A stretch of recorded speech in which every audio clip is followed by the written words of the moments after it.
Today, I would meet the kidnapper, and he would give me Alice. I wouldn't give him any other choice.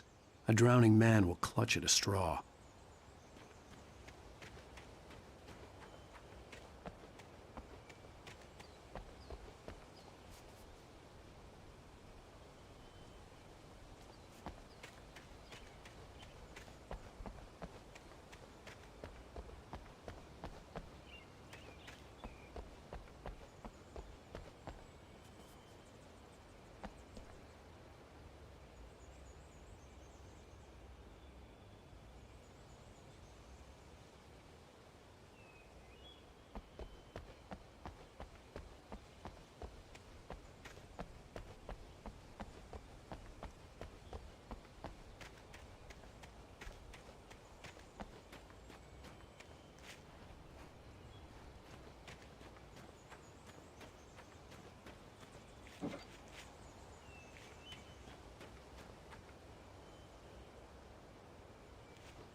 Little by little, without realizing it, I'd come to believe that the story in the manuscript was coming true.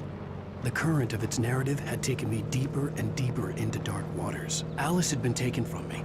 Barry was probably in jail. I was a fugitive from the FBI. The whole world taken over by the Dark Presence was trying to destroy me. It all felt real, but it matched a textbook case of insanity.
This is Pat Main, and you're listening to KBF-FM. Folks, I want to apologize for kind of abandoning you to that looping music track last night, but I was detained.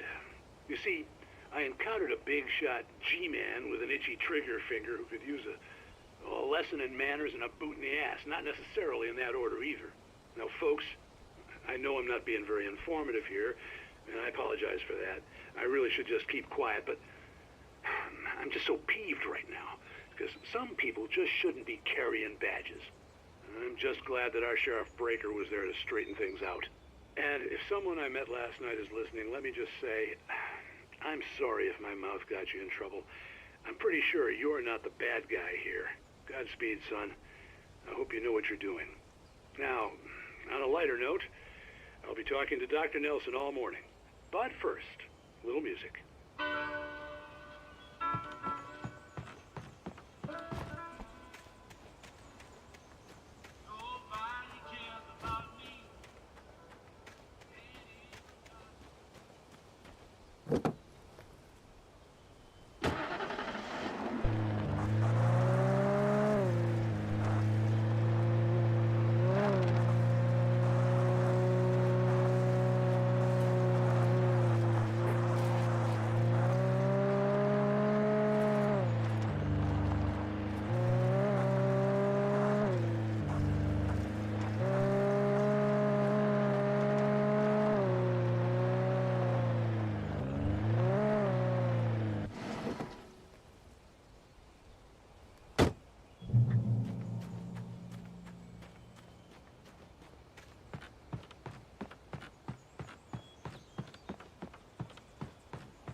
Welcome back to KBF FM.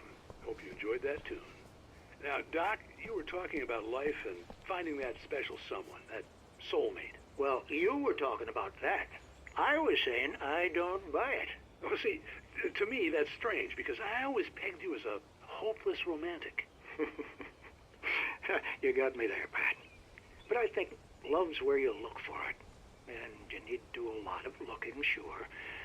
But the idea that there's that one special person out there for you, and if you miss that chance, it's gone forever and you're forever incomplete. I mean, isn't that depressing? Or, heck, childish even? Hey, there's plenty of fish in the sea. And apparently a fisherman has a fishing analogy for everything. But what you're saying, isn't that a little harsh? Well, no. What I am saying is that your potential for finding that connection isn't limited to what's essentially a chance encounter. How is that harsh? Yeah, well, I guess that's a nice thought, but let me say something personal here. Okay. Now, well, I don't disagree with you exactly, but I can't really fit that together with what I feel, what I felt for someone, because she was the one. She was. And I let her drift away from me. Maybe I didn't put in the work, I don't know, but, well, since then, and it was a long time ago, but since then there hasn't been anyone, not like her. And I'm not saying I dwell on her or haven't moved on. I like my life. I'm not living in the past, but I do miss the way she completed me. You can't argue with the heart, Pat. I'm sorry, folks. I had kind of a scary experience last night, and let's just say it's shaken a few things loose.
For Mott, spying on the writer on the ferry had been a disappointment.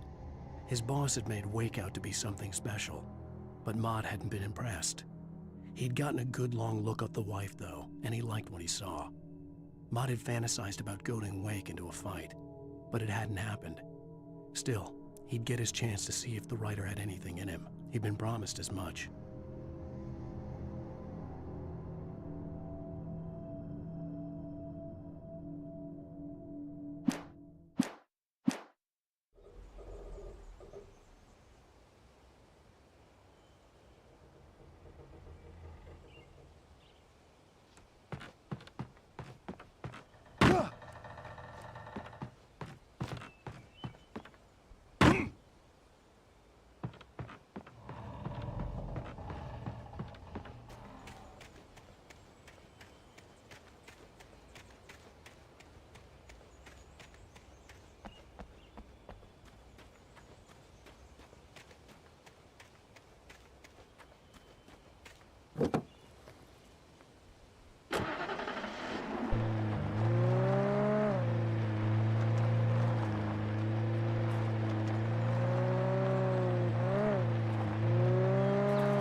I was early.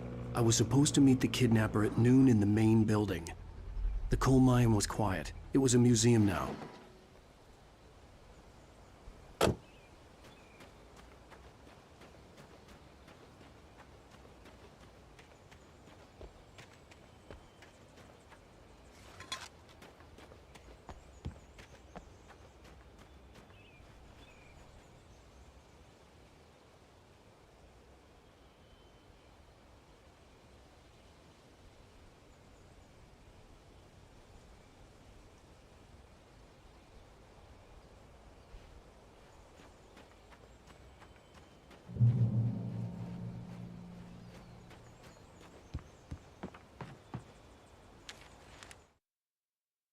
With Nightingale gone and the night wind blowing in through the broken studio window, Maine stared at Sarah. The sheriff looked away. Maine's voice shook with barely controlled anger. That boy's doing more drinking than thinking. I hope you know what you're doing, Sarah. He's got a sickness in his eyes. You take my word for it. He wants Wake for a reason, and it's not for anything good.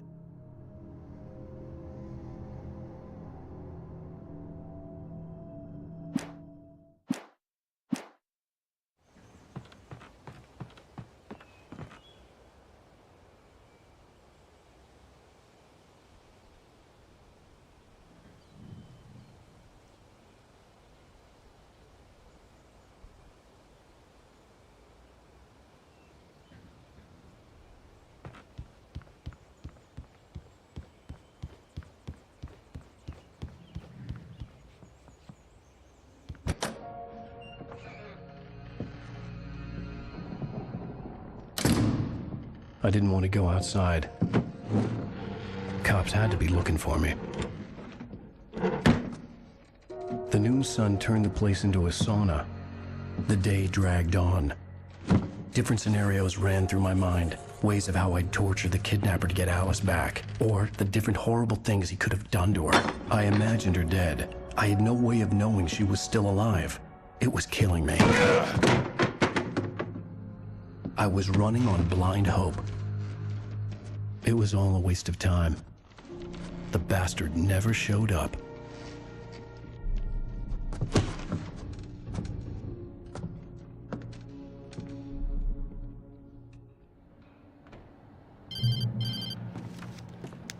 Wake! Where the hell are you? Change of plans. You know where Mirror Peak is? It's a big mountain north of where you are. You follow the path from the mine, you can't miss it. There's a lookout point there. I'll be waiting. I'm through being jerked around by You you. want to see your wife alive? Because if you do, you better watch what you say to me. Do we understand each other? I want to talk to Alice. Yeah, and I want the manuscript. Don't keep me waiting, Wake. Hello? Hello? Ah! I'm gonna kill him. I had to get to Mirror Peak.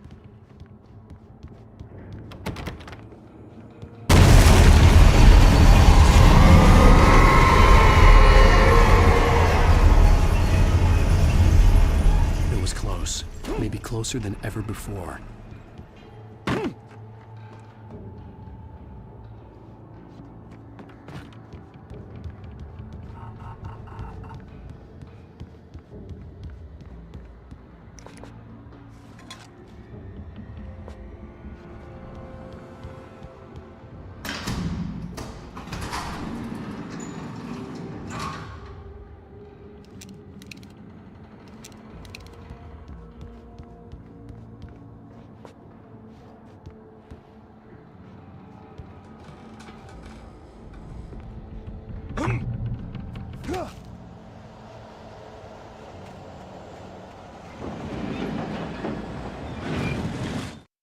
When Thomas Zane fell for Barbara Jagger, it happened fast. She was young, vibrant, and beautiful, full of life.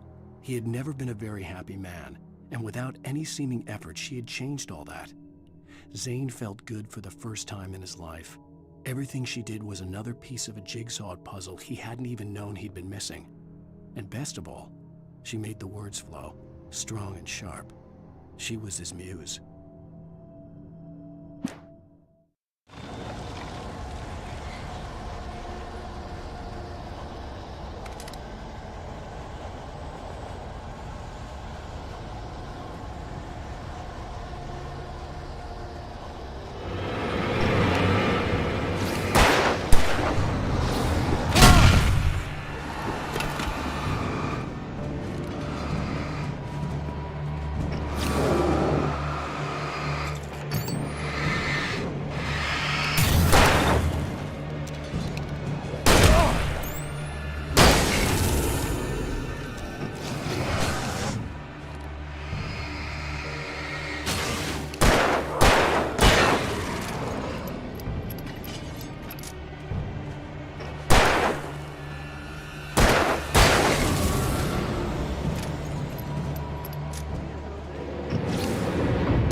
The only way to reach the hillside ahead was to go through the building. I had to find a way to avoid electrocution.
Some of the Taken retained echoes of their former selves, but these were just the nerve twitches of a dead thing.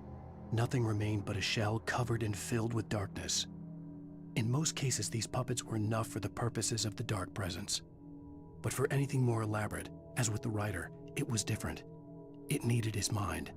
And so rather than taking him over completely, it merely touched him.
There was no way the flashbang grenades were standard power company equipment.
I stared through the bars of the jail cell.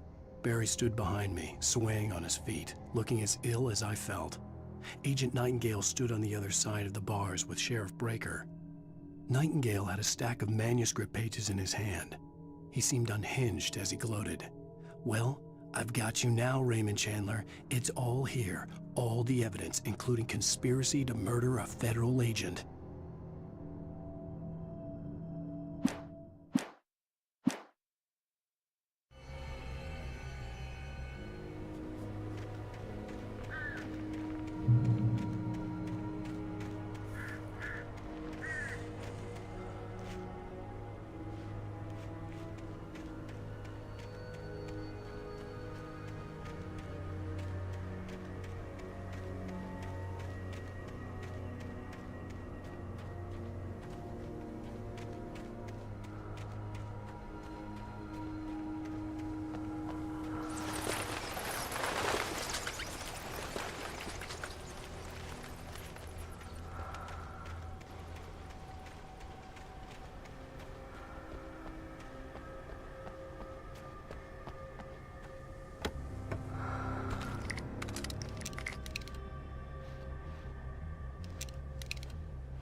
I had no real plan.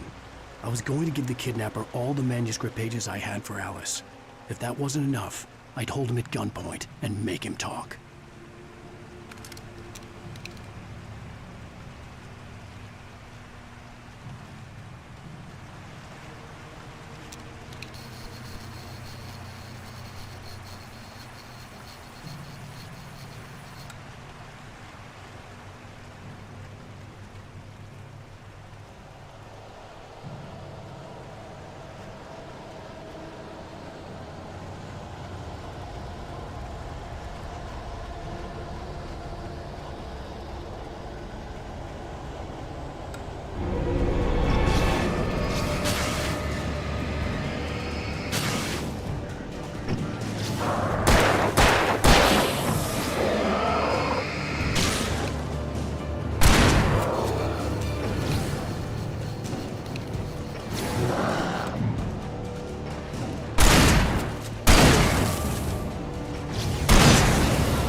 The dark presence was moving ahead of me in the same direction I was going. A cold feeling settled itself in the pit of my stomach.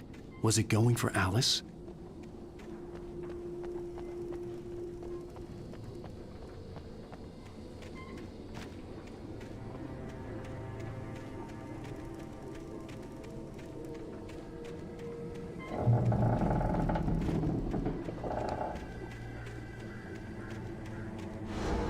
The graveyard shift may cause cancer.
The place was dead, a ghost town. Had been for decades, maybe a century.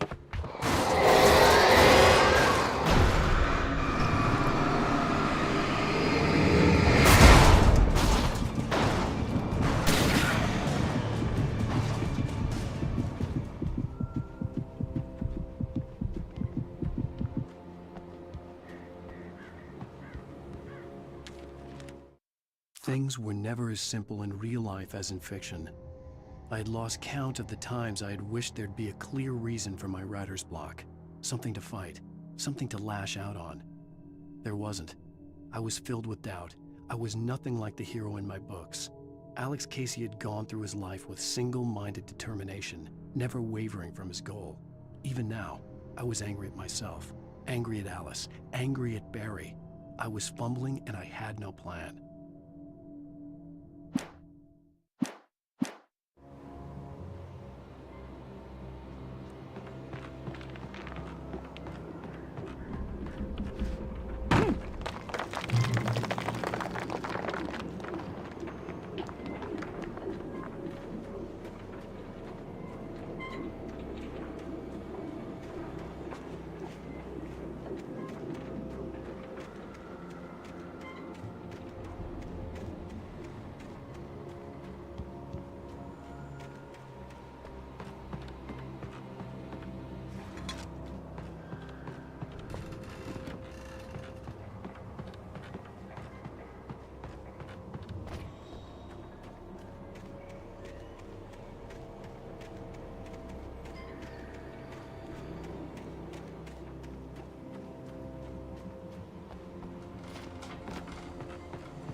Anything outside of writing is a struggle.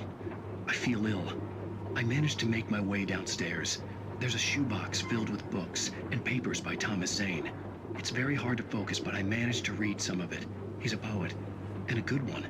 He writes of muses and creators summoning fabulous things from a magic lake, using his powers to shape the world of a realm of gods and dreams and demons, dark things that wait for a chance to slip through, wearing the flesh of men as disguise. Zane writes about himself, his girlfriend being taken over by a dark presence, about growing scared of the lake. Zane believes it's a mirror to the gaping void of darkness above, where some Lovecraftian presence lurks. I crawl back upstairs. I'll borrow these things for my story. They ring true. They fit.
The kidnapper had sent me a text.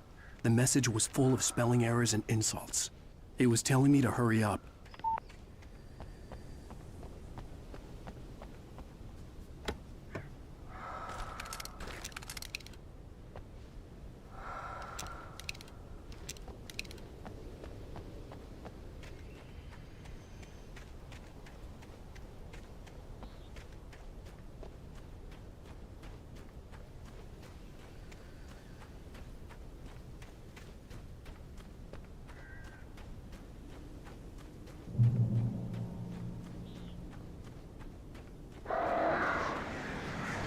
Birds.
Without warning, the headache stabbed at my brain.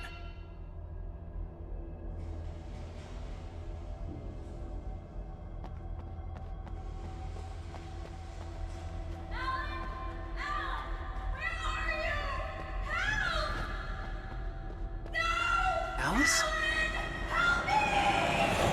Alice?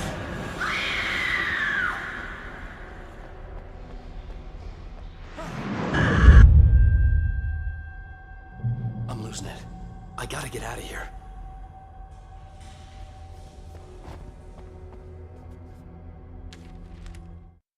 The hunters were big, thick-set men, confident and at home in the woods. They were feeling good, running on beer, ghost stories, and camaraderie late into the night. It did them no good, as they were taken by the dark presence, sucked deep into a darkness far worse than any ghost story they ever told or heard.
Even behind the closed doors and curtains of his grimy room at the Majestic, the local motel, Nightingale could feel the locals' eyes on him, the unrelenting pressure of their judgment.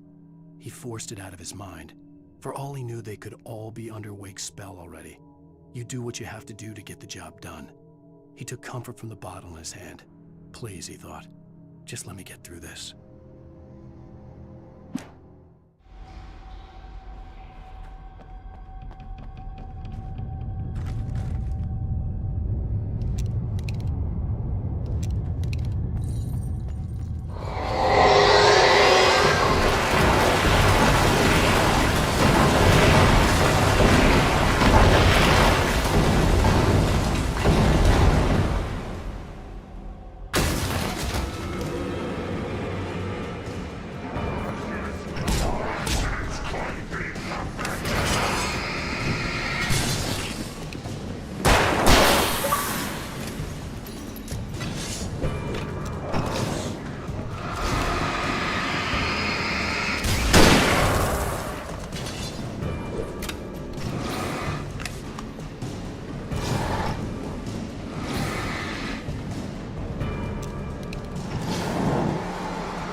I'd have to make my way up this mine shaft in order to go on. Maybe the machinery could help me with that.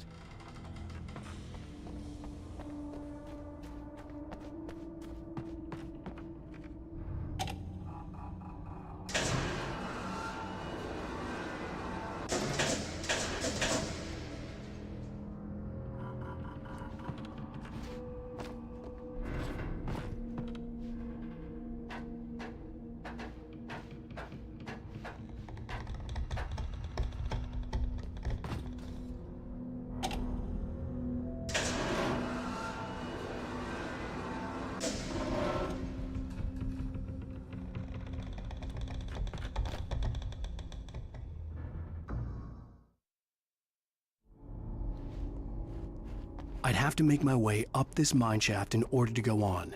Maybe the machinery could help me with that.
Lightning flashed behind the windows of Cauldron Lake Lodge.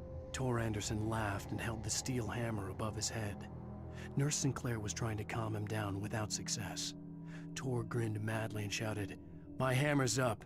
Here's a friendly poke from Molnir, wench." He brought the hammer down with all his might on Sinclair's head. "We're on a comeback tour, baby."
Maud had checked all of Stucky's rental cabins.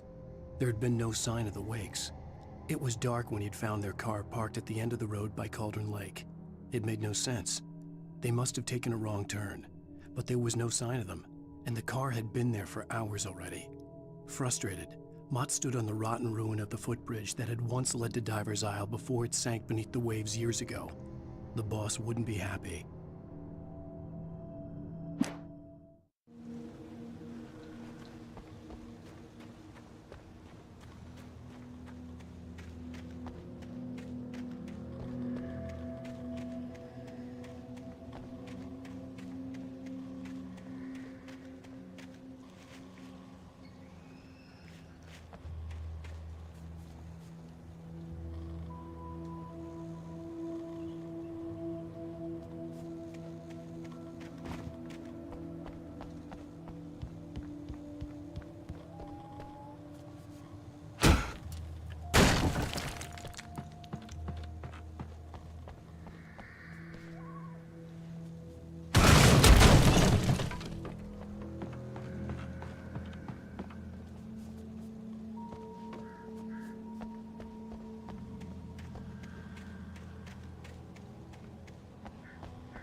I could see Cauldron Lake. I thought I could make out the spot where the island and the cabin had been.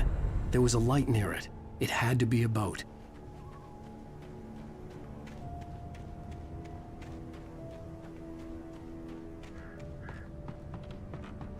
I was close now. I had to get there fast. I tried to hold on to Alice, but her form melted away. I was losing control. Dr. Hartman stood in her place. I wanted to hit him, but my arms were jelly. He smiled.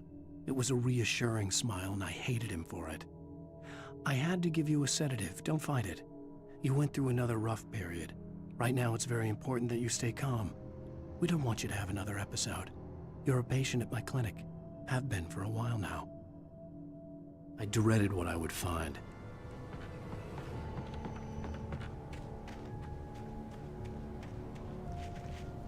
Wait! Are you? Wait! Hey, I'm here! I'm coming! No! Get away! Sorry. Please, wait! The boss didn't know who he was messing with. I didn't know.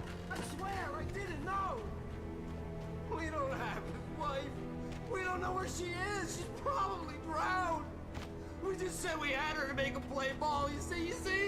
To get him writing for us.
Oh my, what a wretched life. I was born on the day that my poor mama died. I was cut from her belly with a Stanley knife. My daddy did a jig with a drunk midwife. Who's that yonder all in flames, dragging behind him a sack of chains? Who's that yonder all in flames? Well, up jumped the devil and he staked his claim on me.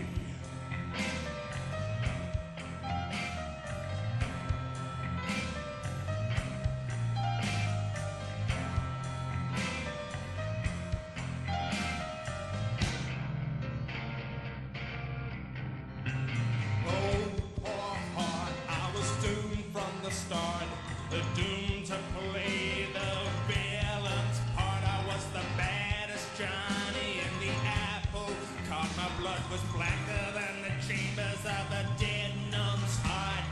Who's that milling around the courthouse steps?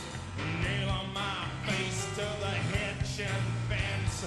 Who's that milling around the courthouse steps? Up jumped the devil and off we crept.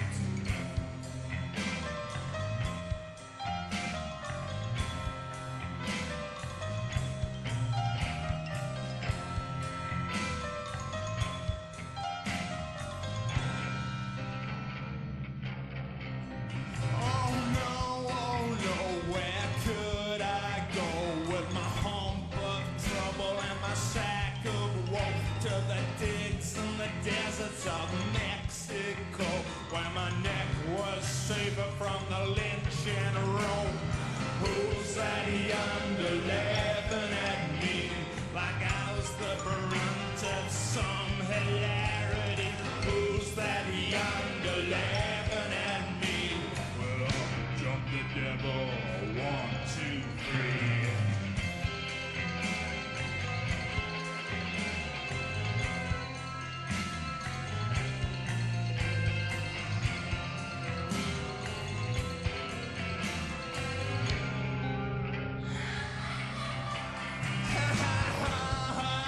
How lucky we were.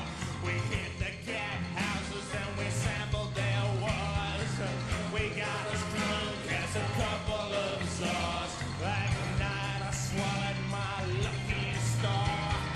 Who's that dancing on the jailhouse roof? Stamping on the ramping with a cloven hoof. Who's that dancing on the jailhouse roof? Jumped the devil and said, here's your man, I got through.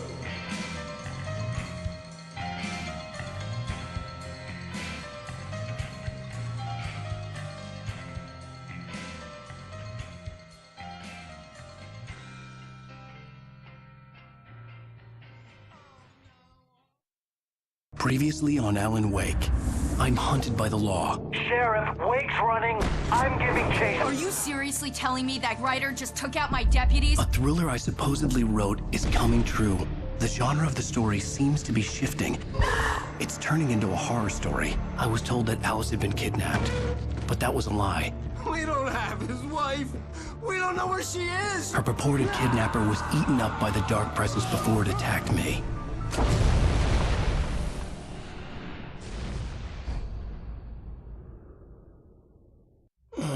Alan, shh, baby. It was just a nightmare. Alice. There you go, Alan. Hartman. I fell. I had to give you a sedative. Don't fight it. You went through another rough period. What? Right now, it's very important that you stay calm. We don't want you to have another episode. You're a patient at my clinic. Have been for a while now. The shock of your wife's death triggered a mental illness. No, you lied. You're suffering from various symptoms of undifferentiated schizophrenia. Bastard. It's okay, Alan. Just let go.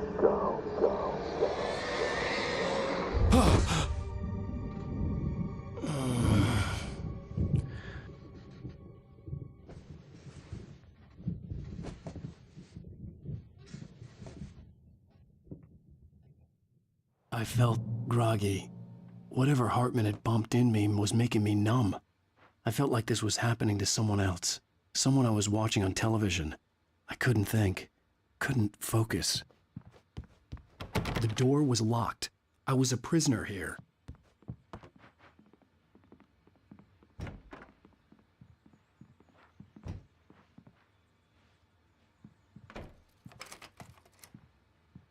Good evening, Alan. Are we feeling better now? Feeling calm?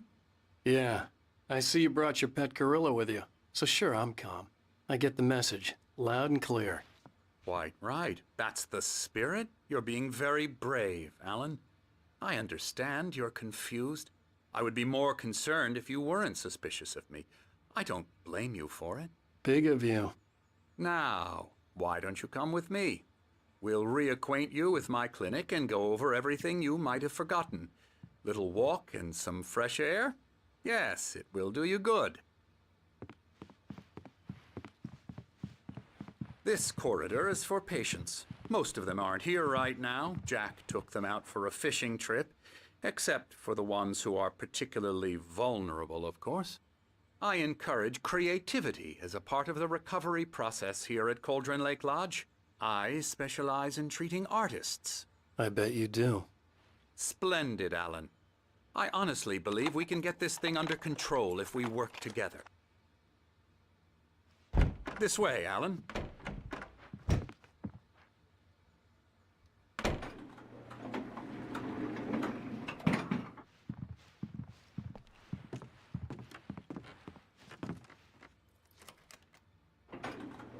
Now, Alan, from past experience with you, I know I need to get right into the heart of the matter as quickly as I can after an episode.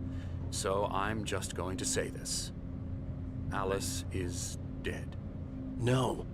You're in a very vulnerable state until you understand and accept this. Alice drowned, and you couldn't face that.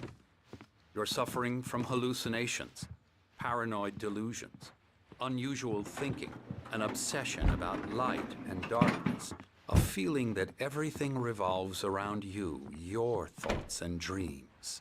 Your mind has constructed an elaborate fantasy scenario in which your writings are affecting reality. She has been kidnapped, and supernatural forces of darkness are trying to stop you. We go this way, Alan. I wasn't ready for another shot, so I went along with it. He had to be lying. But under the influence of the drug he had given me, I had to fight not to believe his words. It's all in your head. You've been making it up. Apart from the tragic accident with your wife, no one has been killed. Your delusions are just a manifestation of your subconscious mind trying to protect you from the too painful truth. Unless we fight the fantasy, it will return. I know the instinct is to resist me, but think about it. Doesn't this make far more sense than the insane supernatural conspiracy you have concocted in your mind? You're a skeptic by nature, Alan. We both know this. Everything can be explained logically.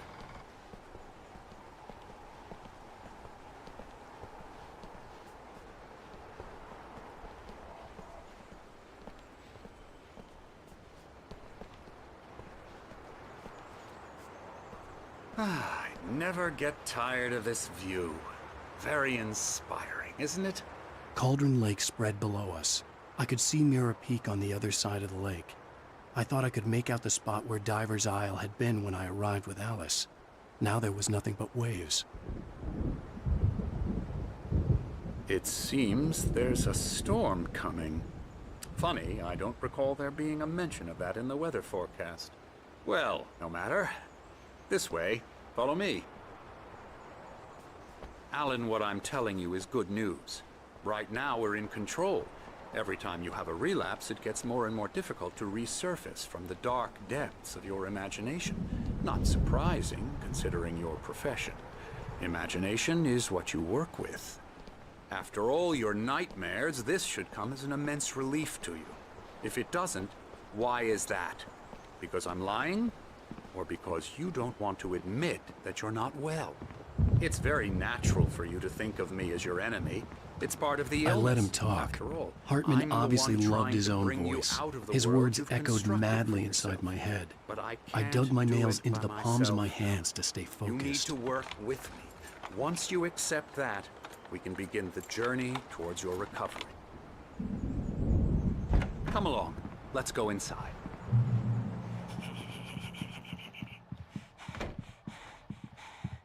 Here's the entrance to the office wing. That's for staff only.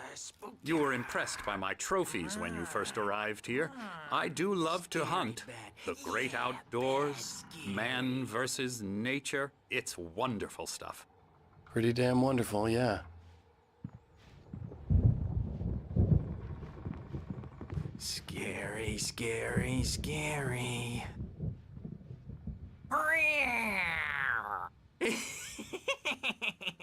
Emerson.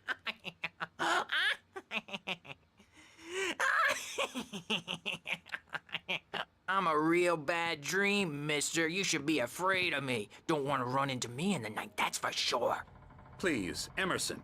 Mr. Wake is confused enough as it is. Yeah, you'd like me to go away so you won't be scared. But you can't just decide what kind of dream you have or when you have it. Emerson. Okay. Sorry. Boo. That's Emerson.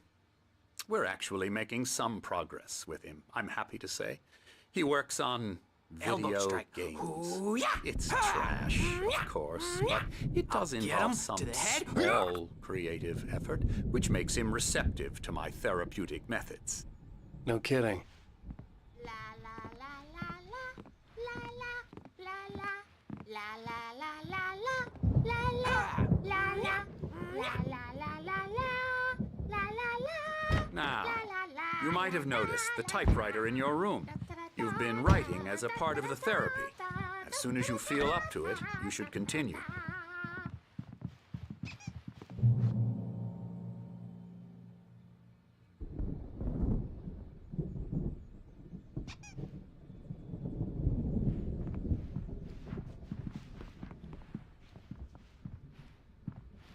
My rheumatism's killing me. There's a storm coming. Oh, what a storm.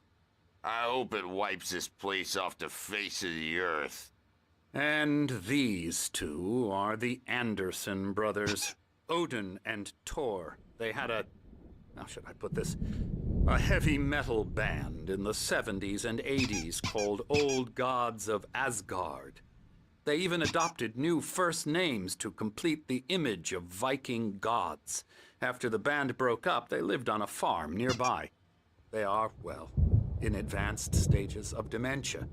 They're well cared for, TLC and all that. There's nothing more that can be done. I'm afraid that the rock and roll lifestyle has left its mark. Oh, that won't do. I'm so sorry to cut this short for now, Alan. The power has been acting up. I'd better go check on it. We'll continue this soon. Meanwhile, when you feel up to it, return to your room and try to write. It really is for the best. Don't you think? I'd like to bash his head in with a hammer. Oh, he'd love to fish out our secrets, but he has no clue. He's not crazy enough. Not crazy like us, Sonny. Yeah! Being crazy's a requirement, Sonny. Who else could understand the world when it's like this? It takes crazy to know crazy. That's the sanest thing I've heard in a while. Zane! You're all right, Tom. Hey, we like him, don't we, bro? He's got to go to the farm. The Anderson farm. Valhalla! We wrote it all down, lest we'd forget. A crash course. All you need to know to get your head right.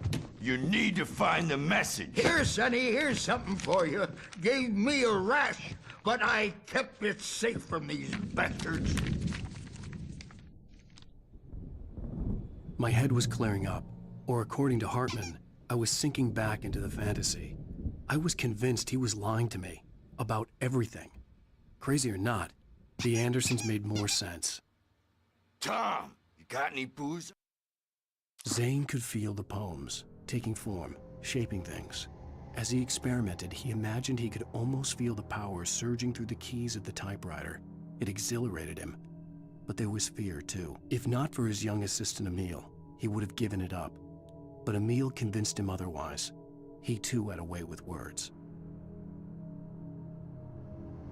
Anya? Yeah, no. Sorry, we have guys. a stash of the special stuff at the farm. Our own formula. Local ingredients. Medicine clears your head right up. Makes you remember like moonbeams on the brain. Oh, I just noticed. Leather patches on the elbows? That's not very rock and roll. Tom just lost is all. Baba Yaga got to him too, the damn witch. She used us all. Taken from all of us. Took my thunder, the witch. And my ravens. What were they? Memory and thought. The hag. She took something from you too, didn't she? That's what she does. We're better off. This place, the lake, it gives you power. If you're a creator, an artist, a god. Nightmare shifted in their sleep in the darkness of the lake. Yeah, that's the one. She makes sure it comes out twisted and raw. Just ask the lamp lady. She knows what happened to that other writer. She's been using you, boy. And you let her. You went and opened the door for her, didn't you? Now, it was already open a crack. And whose fault is that? We're morally corrupt, disease-ridden. old and stupid. Doesn't mean he had to open it all the way, god damn it.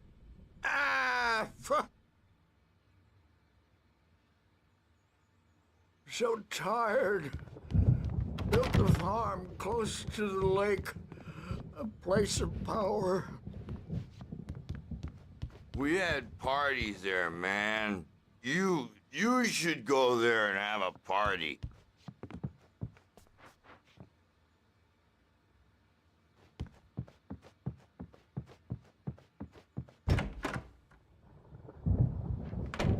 I'm a bad dream. Good thing he's not overreacting or anything. You can't hurt a nightmare because all dreams are I may only need a hand here later on, imagination. Birch. The storm's They're bound to only make you-know-who jumpy. You know how they get. Gotcha. The doc's got me looking after Wake here, but holler if they get too rowdy. I'll do that, Birch. Hey, Wake, why don't you humor Dr. Hartman and give the writing a shot, huh? The typewriter's in your room. You can get to your room by those stairs, Wake. Funny, but it wasn't supposed to be about mullets, and now it's about mullets. And when it's in slow motion, they call it mullet time because the numbers came back from marketing that mullet time is the hook we needed to go big in the target demographic. And they're not even kidding. They say it all like serial killers with straight faces and smiles. My nightmare is the writers who want to make everything from the characters to the toasters talk all the time and express their feelings so they won't shut up. And the writers won't shut up either because they have feelings too. And I have to listen to them because they're not scared of me. And Hartman wanted me to write. I knew I couldn't, but I figured I should just play along for now. It was the only thing I could do with Nurse Birch watching me like a hawk. I take 2 pills every morning and 1 with every meal and 4 when I go to bed. And that makes me the scariest nightmare of all.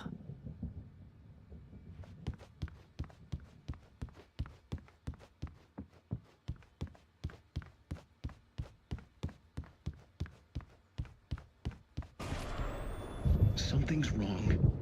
I'm not myself. It's hard to think that there's a shadow inside my head. I can only focus on writing. Everything else is a blur. I'm trapped in this cabin. Have been for days, but it's always dark outside. My editor is real. I saw her again. She's not human. It's not human. A dark presence is wearing the old woman's face. She was covered in clinging shadows. There's a hole in her chest where her heart should be. I think I've made a horrible mistake. I don't think I'm any closer to saving Alice. It's been lying to me, using me to get the story it wants, and the story will come true.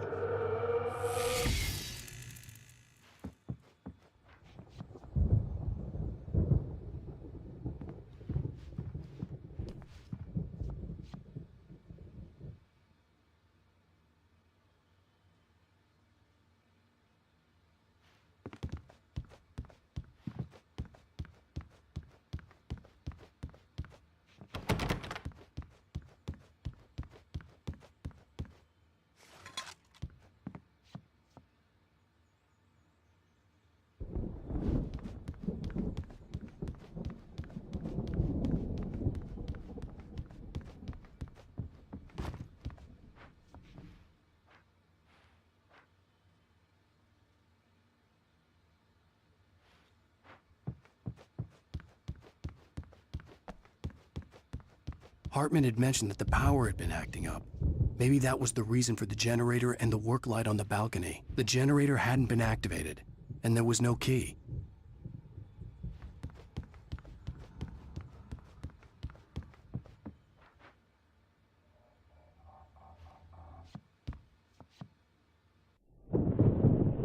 The white glare of the blank page in front of me hurt my eyes. My hands began to shake uncontrollably.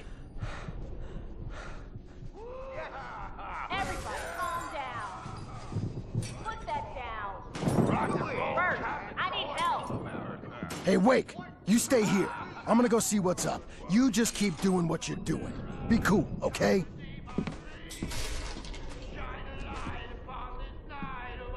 I didn't know what the chaos was all about, but it could be my only chance of getting out of here.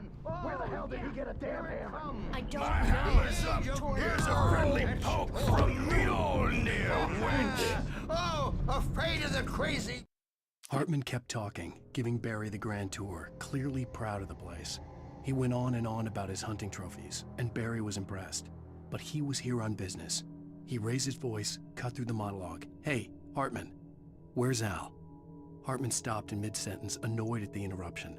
He nodded at the hulking orderly standing nearby. The man smiled and clapped a practiced hand on Barry's shoulder. Brothers, are ya? Not so weak now, are we? Well, Sinclair looked bad. That wasn't a love tap. The crazy old fart hit her hard. And if she was one of Hartman's goons, she had it coming. I could get the key to the office from Sinclair. I had to get to Hartman's office. He had taken all my manuscript pages. That's where he'd been keeping them.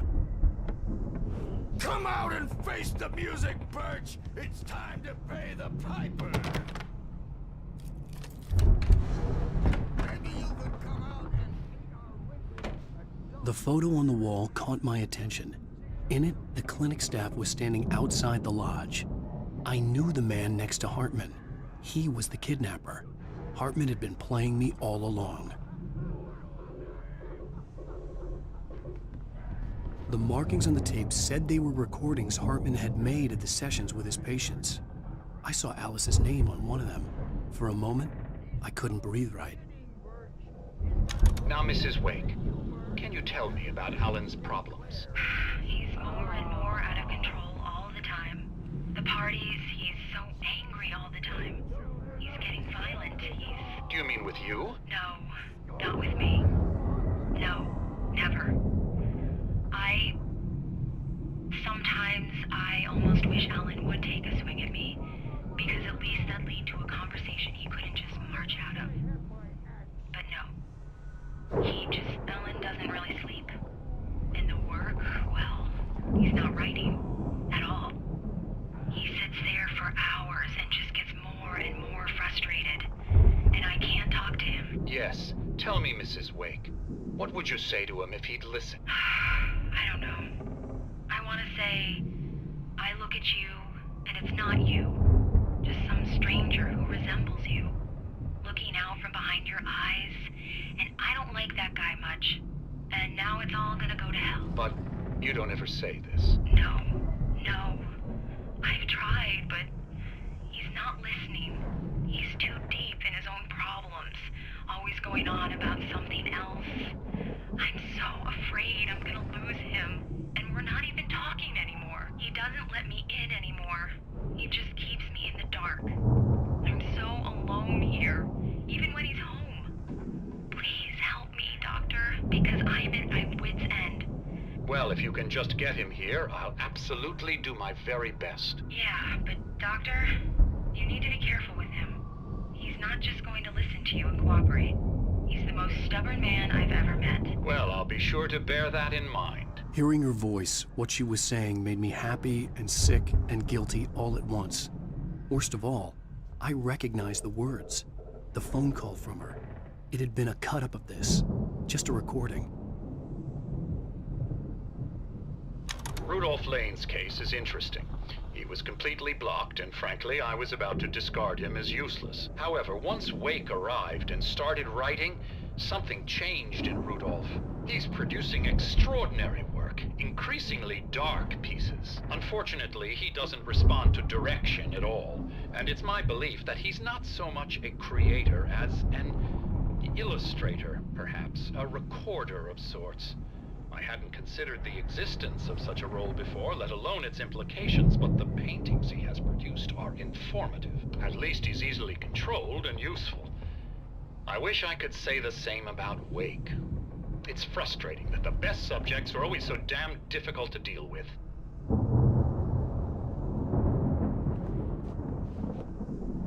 Not buying that. I was tailing Wheeler, and this is the only place he could have gone. That means Wake is probably there too! Agent Nightingale, this is private property, and I will not allow you to disturb my patients. Yeah? I can get a warrant. How'd your fragile little patients like that? Oh, I'm thoroughly intimidated by your mighty authority now, Agent. Listen, you smug snob. How would you like it if I busted through this gate and knocked you around a little? Agent Nightingale, first of all, I'm recording this conversation, so you might want to watch what you say. Secondly, you're not dealing with a hick now. I know the law, and if you can get a judge to grant a warrant, I'll be glad to cooperate. But you won't get one. Be advised that any further communications with me are to be made through my lawyer. I don't believe this. Good day, Agent. Yeah.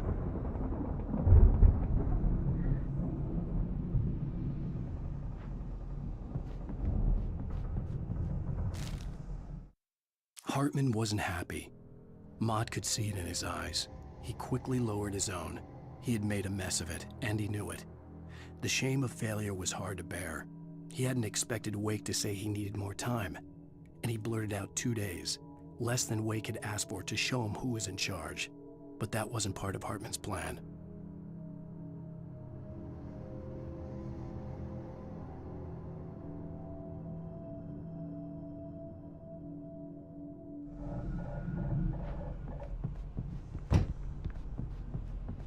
Let me out of here! Hartman, do you hear me? Or I'm gonna sue your crazy quack ass to shreds! Barry? Ow! About time! Barry, man, am I glad to see you. We need to get to Hartman's office. It's right next door. You okay? Yeah. I mean, no! The cops found me at Rose's trailer, but they didn't hassle me too much. I'm obviously a victim in this, and I demanded to be treated as such. Or else I'd sue their asses.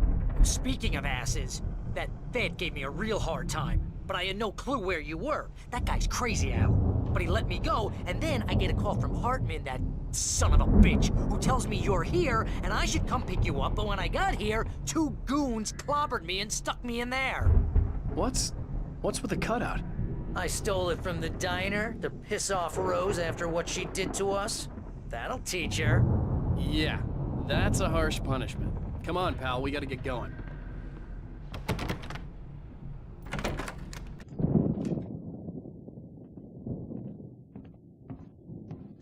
These were all the pages I had on me. And more.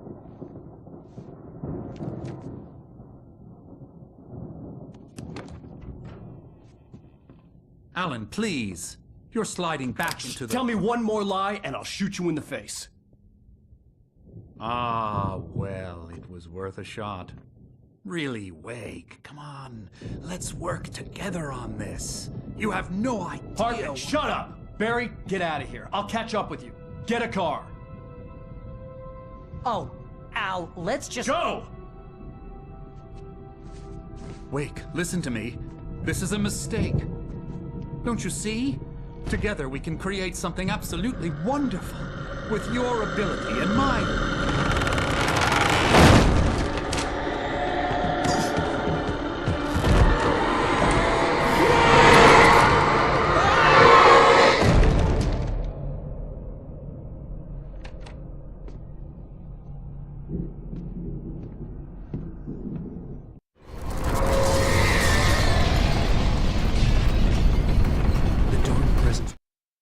Hartman followed the fall of Alan Wake with his binoculars.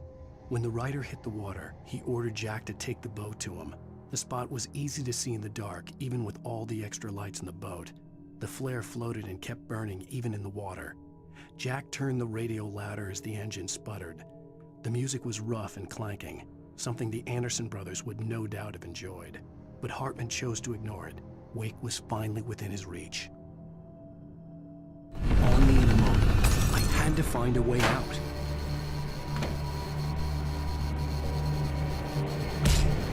Ah!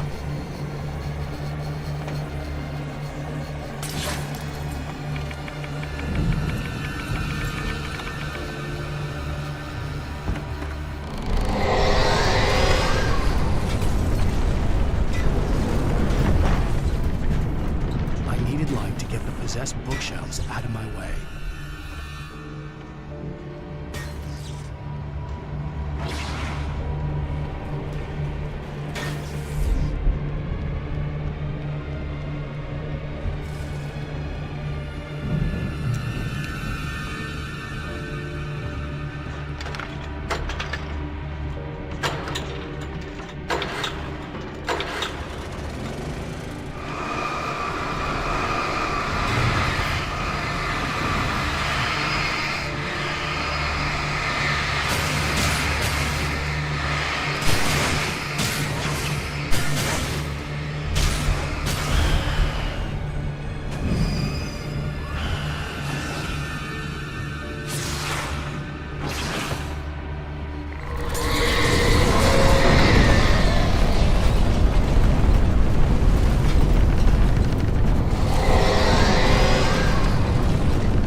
Hartman knew he was no creator. He had no ambitions on that front. And he certainly didn't want to end up like every artist he had worked with here, damaged in ways that were hard to describe, or worse. It was enough for Hartman to maintain creative control and provide direction, to be a producer.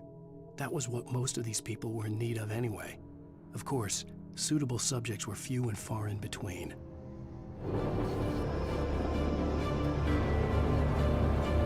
Most of us are focused shadows. A shiver down your back, a glimpse from the corner of the eye. You can't find it on purpose, but take a wrong turn, board the wrong bus, wonder where you are. And you find yourself in a small town, Night Springs. Tonight's episode, the dudes matter.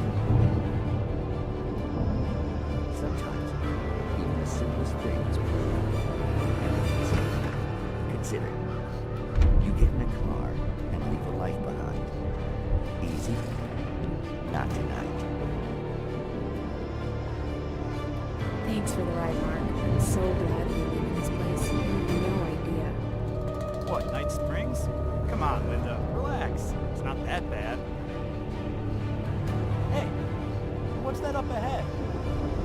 Oh, God. There's someone in the road. I think there's been an accident.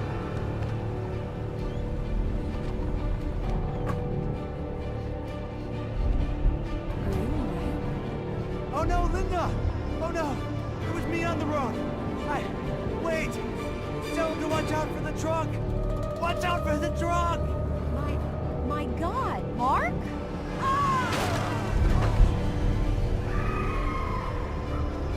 Oh, God! Oh, please! God, no! Linda! Linda! Thanks for the ride, Mark. I'm so glad we're leaving this place. What, Night Springs? Come on, Linda, relax. It's not that bad. Hey, what's that up ahead? Oh, God. There's someone in the road. I think there's been an accident.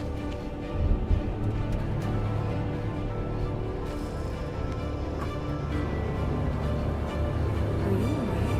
Oh no, Linda! Oh no! It was me on the road! Wait! Tell him to watch out for the truck! Watch out for the truck! My God, Mark? And there you have it. A vicious cycle, brutally punctuated by the blast of an air horn and screaming metal. Many roads are dangerous, but none more so than the one that leads Greyford. Night Springs.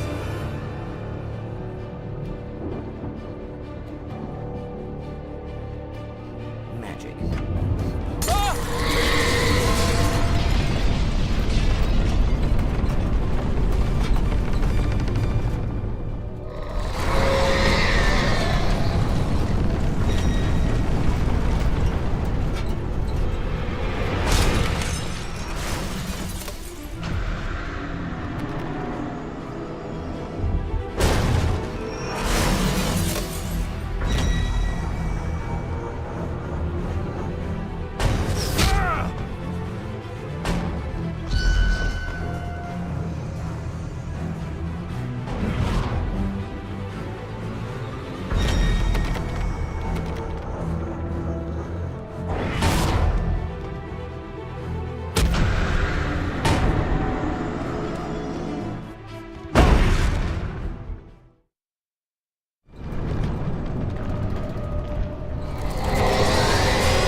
the car, but the gate's locked. You're gonna have to go through the hedge maze over there.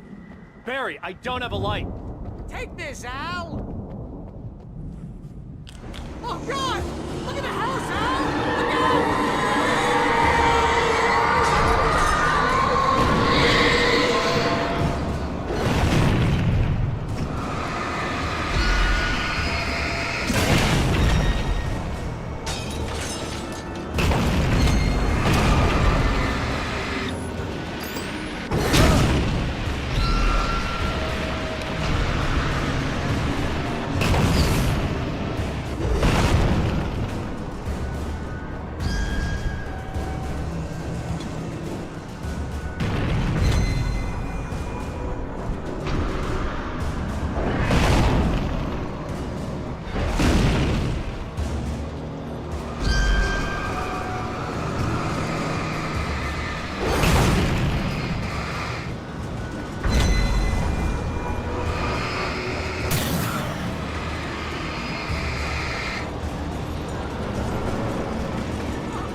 I stared at the Viking paraphernalia that littered the area, surrounding an unlikely centerpiece. A full-size stage complete with an impressive sound system with all the trimmings, including a dragon. It took a special kind of crazy to build something like this in a remote field. When the sky split open with a deafening boom and the music started blasting, it felt strangely appropriate.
channel. We'll turn it off. We don't want any fighting. It makes people sad.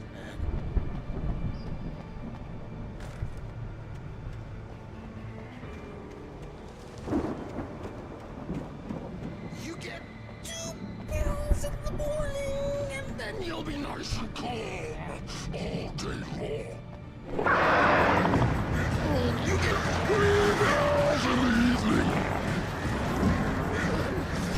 You sleep like a baby.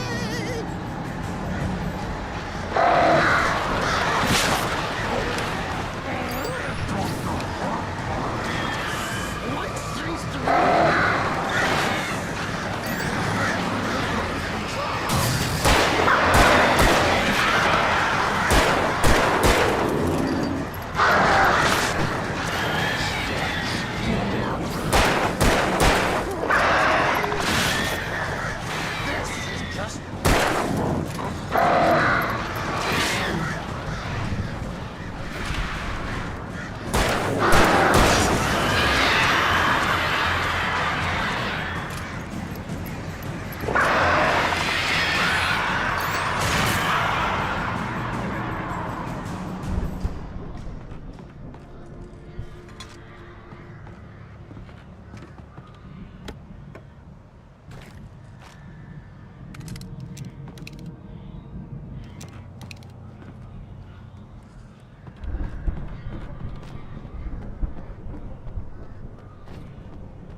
Mott knew that Wake was smarter than him. Wake had more money, a beautiful wife, everything. And Hartman said Wake was important. That made him better than Mott. But Mott was calling the shots now. He'd expected Wake to whimper and grovel, but instead, he seemed willing to fight. Mott knew he'd gotten under Wake's skin. If only Mott actually had his wife. The thought made him shiver.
For the moment, Barry was just glad he had survived the fall.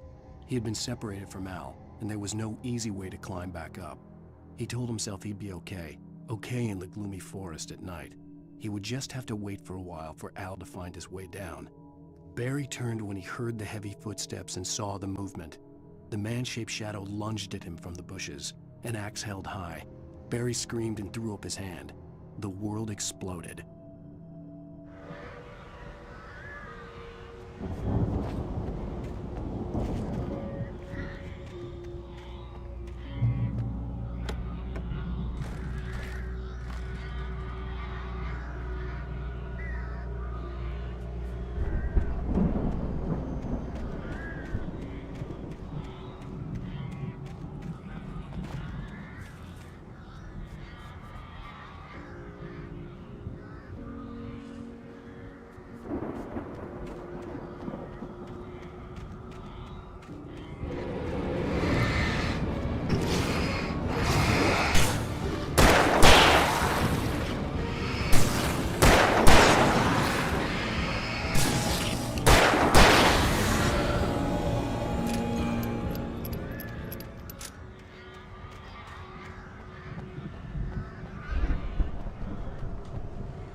Hartman watched as Wake's features slackened.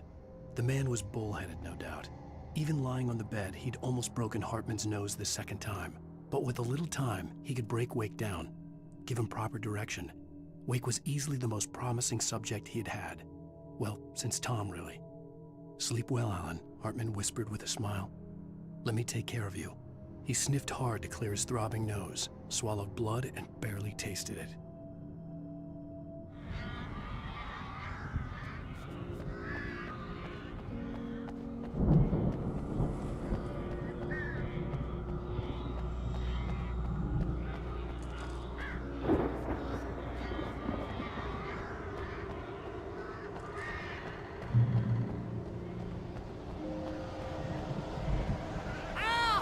You're alive! Let's get out of here. Can you open this gate? Maybe. Barry! Well, I slammed it shut when the nasty showed up, and the key fits kind of loose in the lock, so, I'll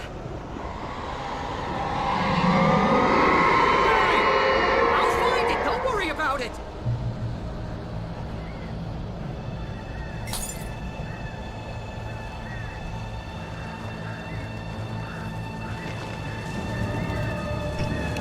Hurry up, Barry!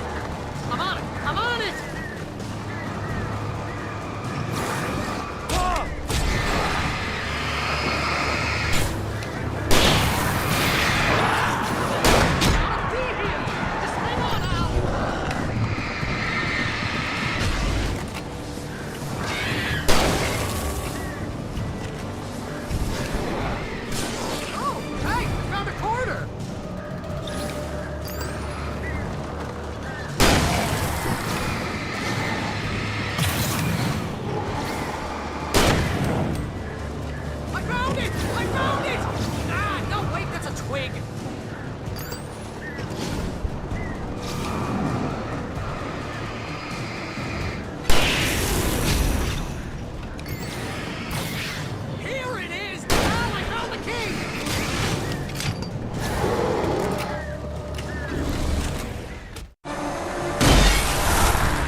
Please tell me we're headed for the nearest "You're now leaving Bright Falls. Come back soon" sign. We're going to the Anderson farm. I knew you were gonna say something like that. You know what? You owe me big time for this. When this is through, if we make it, I don't care what anybody says, I'm done with darkness. You're gonna buy me a tanning bed as a gift, and I'm gonna live in it.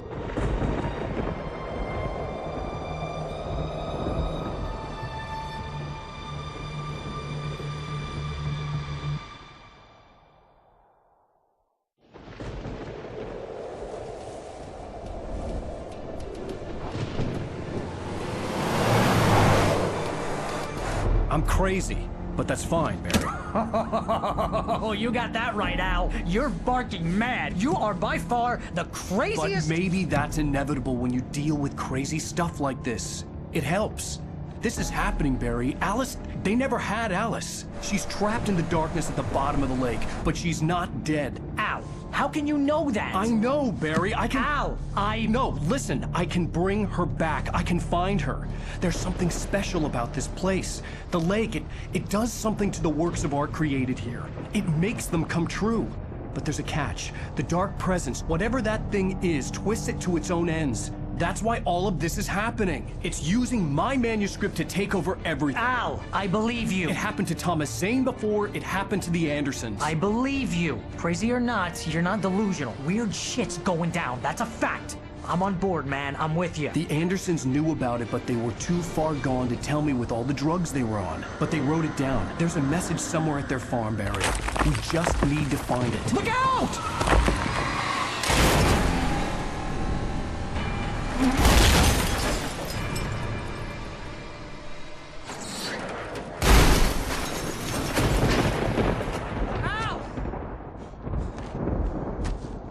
God damn it, Al! Talk to me!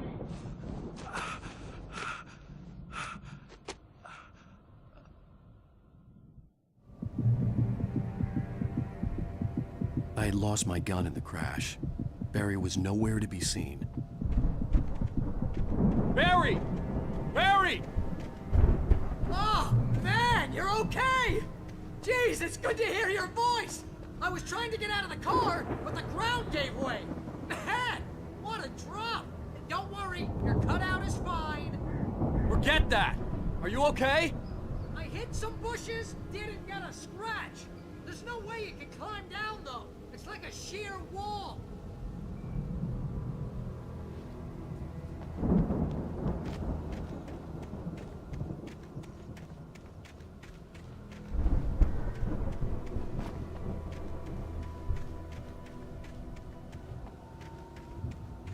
Ah! Al! There's something moving down here! Barry, it's a taken! Use a flare, Barry! Oh! Yeah! Barry, are you alright? I'm good, Al! I'm great! Guess you never messed with anyone from New York City before, huh? You're gonna have to find your way around to the farm, Al! I'll be waiting! Barry, just wait for me, okay? Al! I'm not staying here! It's suicide! I'm going to the farm! I'm gonna go ahead and secure the area! You can catch up! Don't worry about it! I'm on the case! Now he's Rambo. This would turn into a disaster if I didn't catch up with Barry.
When he stopped the car at the Anderson farm, Walter felt relieved. Oblivion was close at hand. The brothers wouldn't miss a jar of moonshine or two in the booby hatch. But then he saw the man on the porch, and he knew who it was.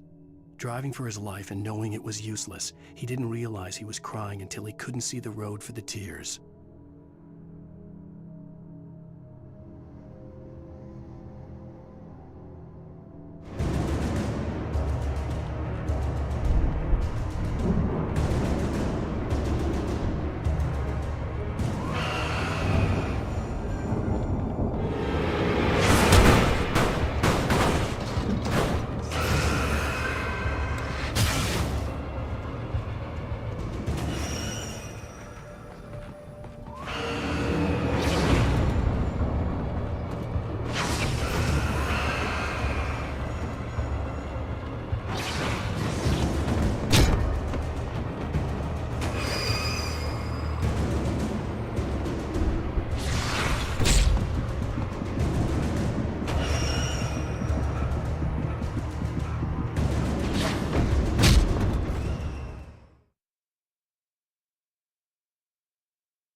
I needed a light to destroy them to get through.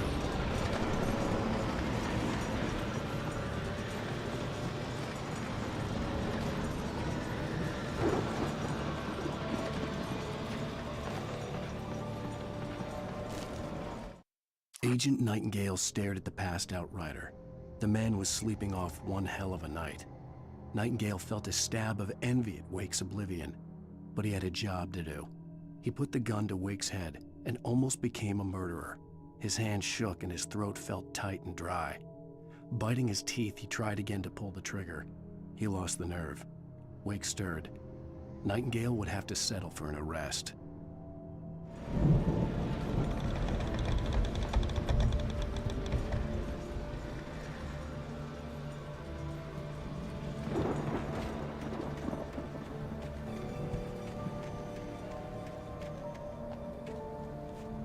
I hoped there'd still be a working generator somewhere around here to power up the old lights by the gate.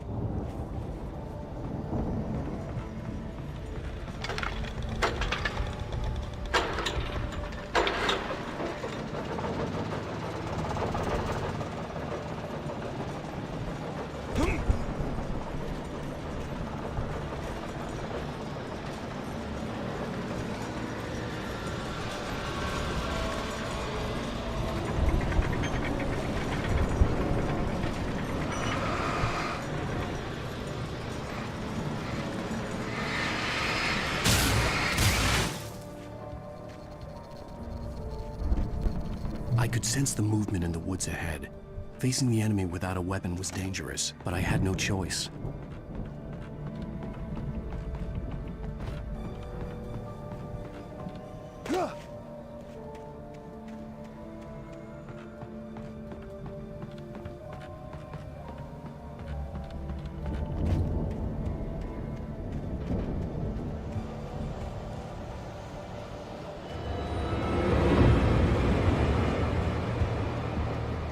Omega-3 fatty acids are good for your heart.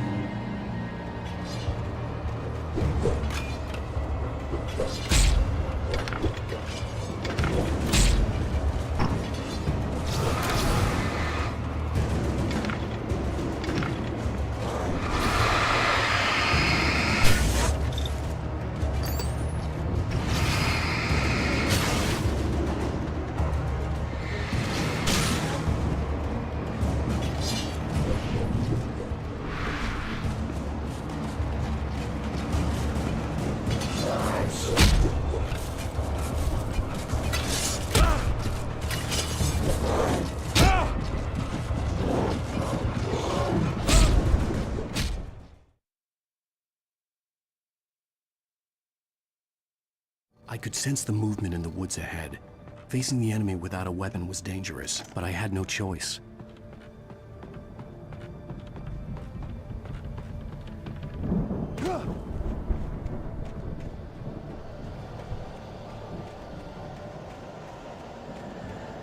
Omega-3 fatty acids are good for your heart.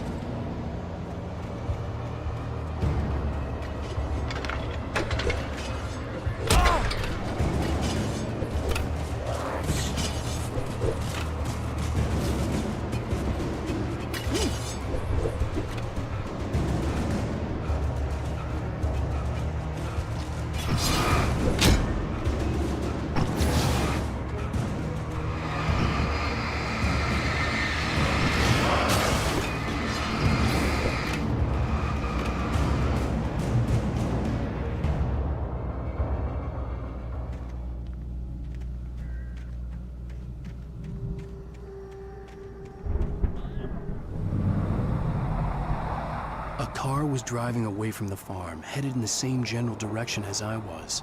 For all I knew, it was Barry, caught in the consequences of leaping before looking.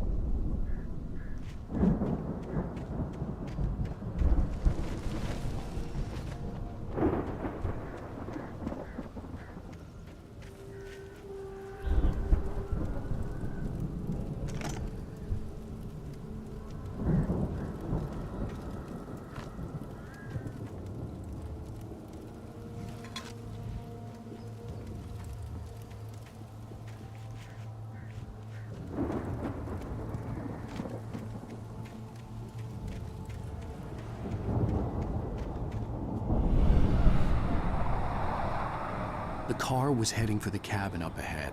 It wasn't far. If it was Barry, I would see the damage soon.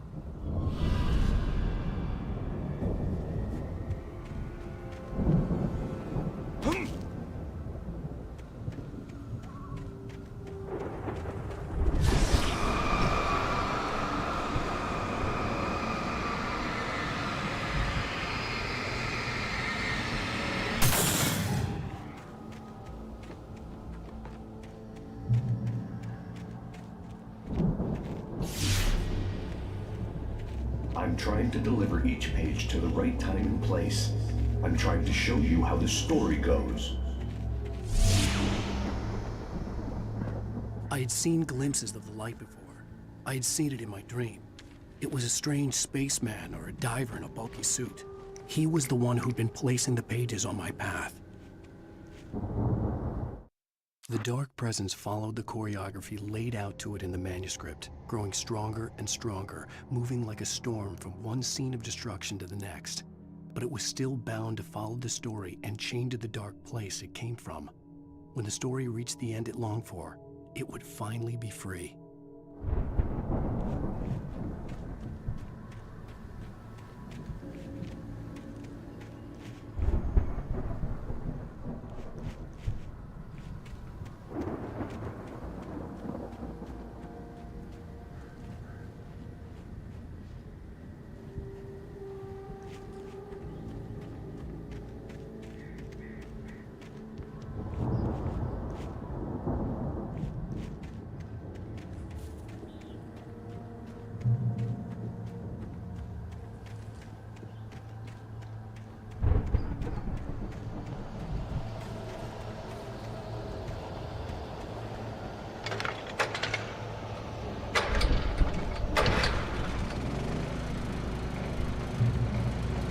Someone had left a gun behind. Now I had a fighting chance of reaching the farm.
I could see the car, but there was no sight of the driver.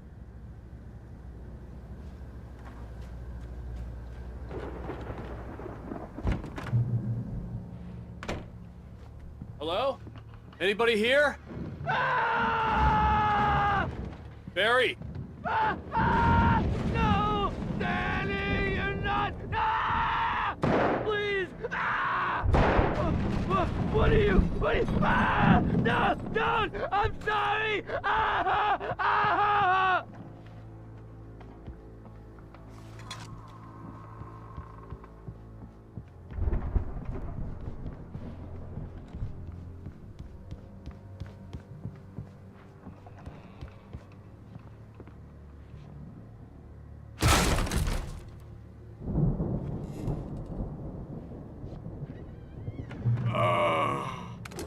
I know you. You were in jail the other day. I went to the farm again for the moonshine, you know? It makes you see.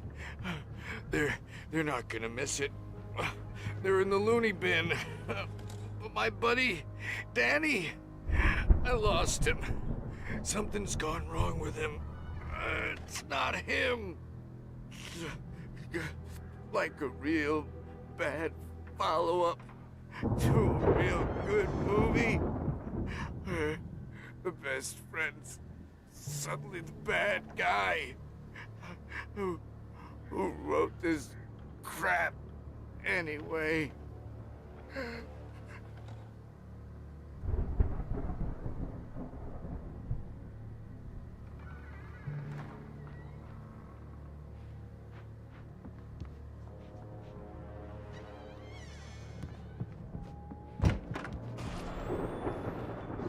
I've run through every possible course in my head.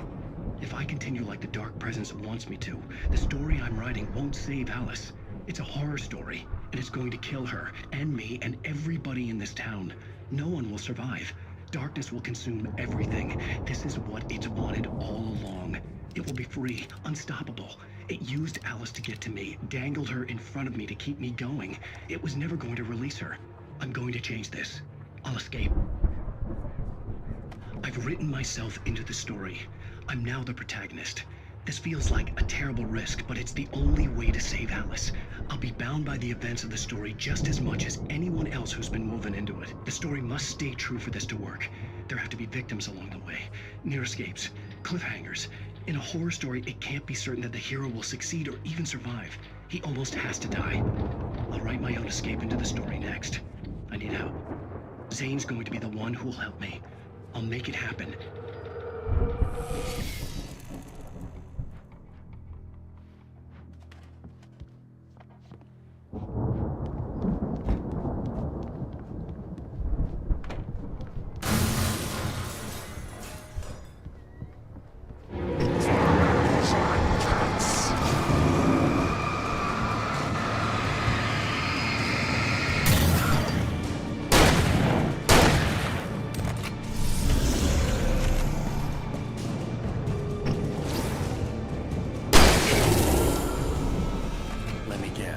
Danny, huh?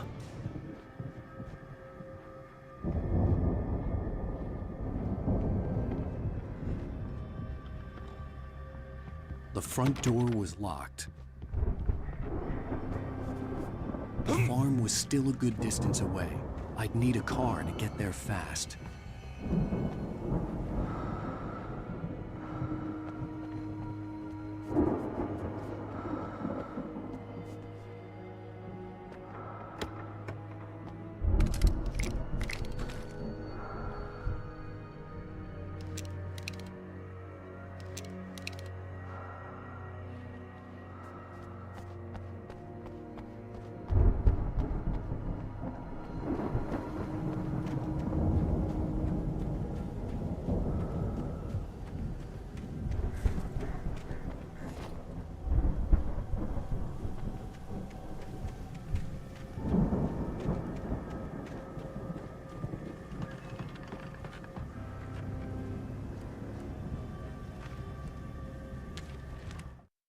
For a moment, Hartman considered strangling the idiot.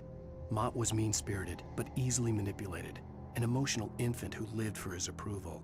Wake, by contrast, was a far more difficult subject. Mott had given him too much leash. In 2 days, who knew what could happen? Hartman would have to find a way to rein him in, and quickly.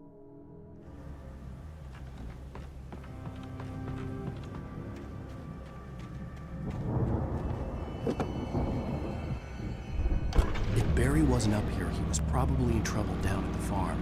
For a moment, I felt bad for doubting him. After all, I'd made it this far myself. But Barry was Barry.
I'd known the brothers used to be some kind of rock stars, but it hadn't really sunk in until I saw the stage.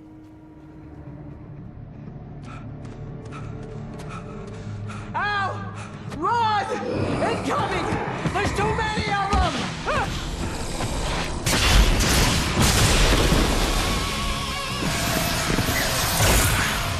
God damn!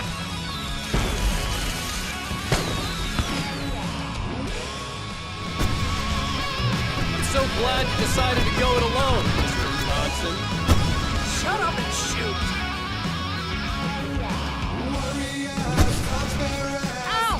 We have to fight them all! I can set off more of the fireworks from here and help you out! Hey, Al!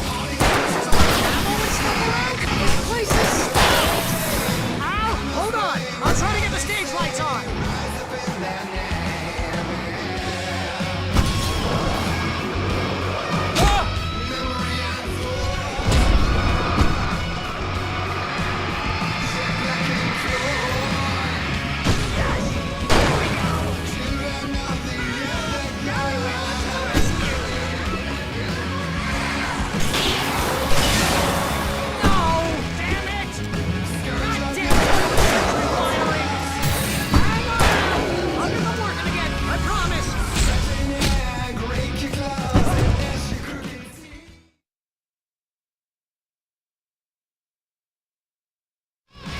So glad you decided to go it alone, Mr. Johnson. Shut up and shoot! Ow!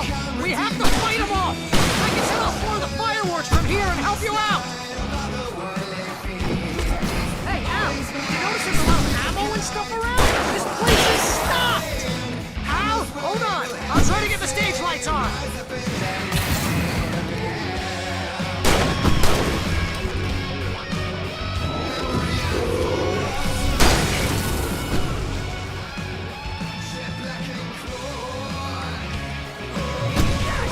Here we go!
Oh, it's rock and roll capital of America.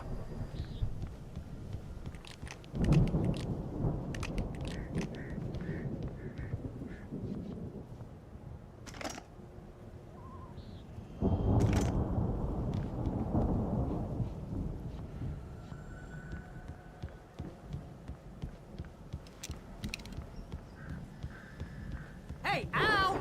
This way to the farm!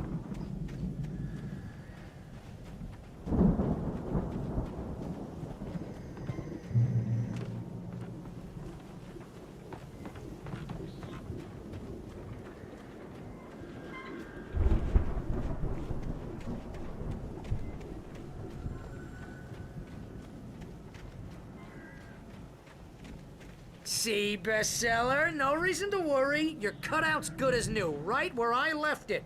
I'll come back for it once we have the place secure. Yeah, that's been my biggest worry all this time. We need to get this thing moved out of the way. This is as far as I got, before they ambushed me.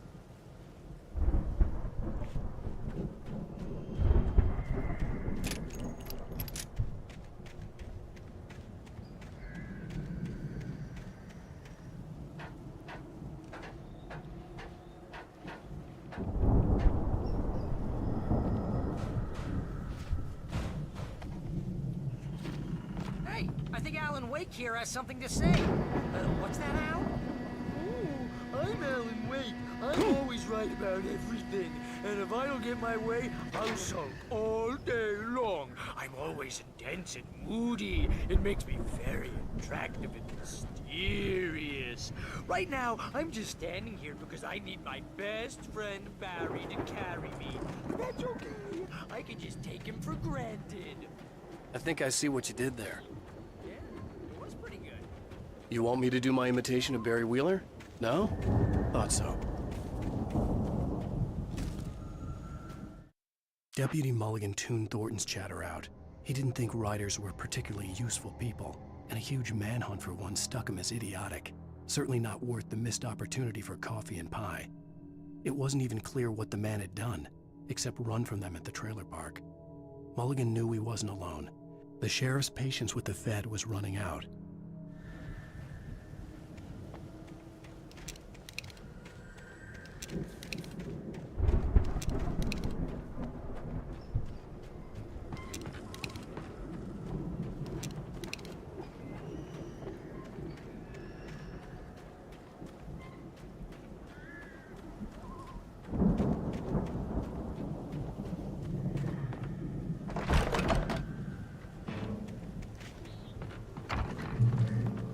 Wow! You look at that thing, Al! They really went all out with this Viking crap, didn't they? Look at all this stuff. They must have done okay for themselves, so how come I never heard of these guys before? And this from the guy who learned about Ozzy Osbourne through reality TV? We all spend a third of our Night dreams in a Springs. soft embrace, somewhere between fantasy and Hey, oblivion. remember when I got you that gig? Your dreams first on the real way writing force job. What got you themselves into started? life, Was this one of your or vice episodes? versa. In Night Springs. Tonight's episode, The Dream of Dreams. That's by someone else. We join Mr. Jones as he explores the endless dreamscape, only to be brought to a sudden stop by a decidedly mundane situation. A long line of people. Hey, Jones, right? Listen, we're gonna have to wait until His Highness over there is good and ready. Oh, wow. Who's that? You don't know him? What are you, new? He's the guy dreaming us. Well, not just us. He dreams everything. All of this. But wait, no. I'm the one who's dreaming. I'm asleep. Isn't this my dream? Oh, yeah. Sure. Get real, pal. You're just another dream. I'm a dream. You're a dream. The weirdo in the diving suit is a dream, and the girl made of smiles and sunshine is definitely a dream. But I'm pretty sure I'm dreaming this. Well, maybe you're a really confused dream. What am I, a shrink? All I know is I'm going with the smart guys, and they say that's the guy doing the dreaming. Right there. I don't know what that means. It means we keep him happy. No sudden falls. We make sure he has his clothes on when he goes out in public. No chases where the monster is nipping at his heels and he runs like crazy, but his legs don't seem to get him anywhere. None of that. Because if he wakes up in a cold sweat... Yeah, precisely. So we wait till he wants to move on. Keep things nice and calm. Hey, something's happening here. Yeah? What's that? What? Can't you hear that? Oh, God help us, it's an alarm clock. Oh, it's you, isn't it? Please, man, I got a wife and kids. Please don't wait.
It's 1976. Madness reigns at the Anderson farm. Contrary to all logic, the headiest ingredient of their moonshine is unfiltered water from Cauldron Lake. The Andersons feel like gods. Odin can't stop laughing. He contemplates cutting his eye out. Tor runs across the field, naked, shrieking, hammer in his hand, trying to catch lightning. Their songs have power. Something ancient is stirring in the depths, coming back. The Viking boat looked imposing, almost like a battering ram.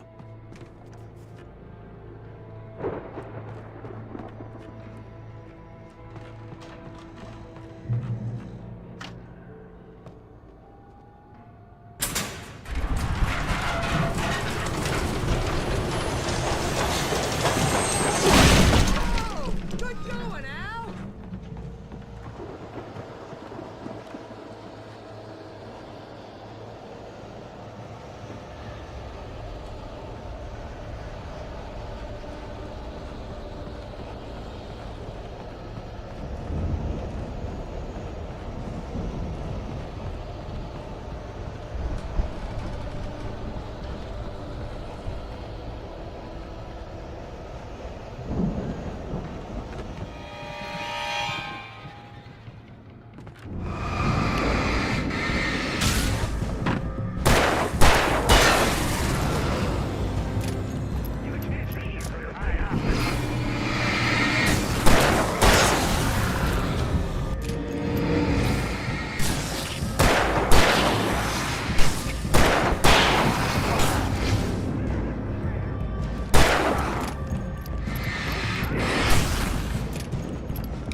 Crops is hard work.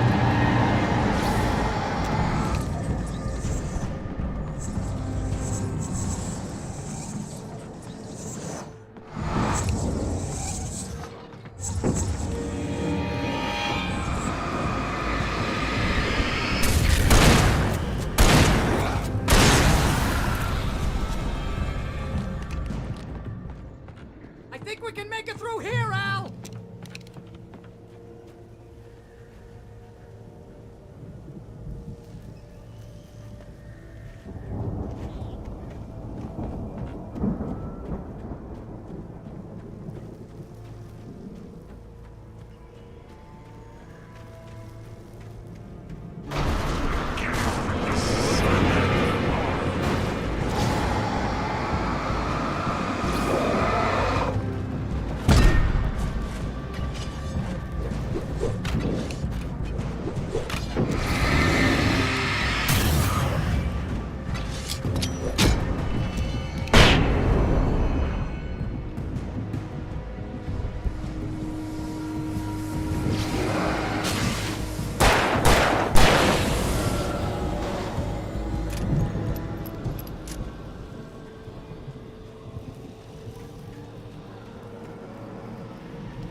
Wow!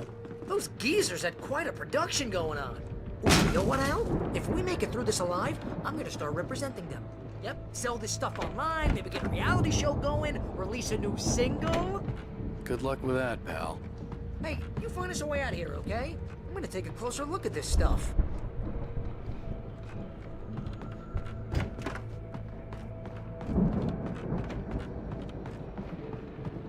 Be careful, Al!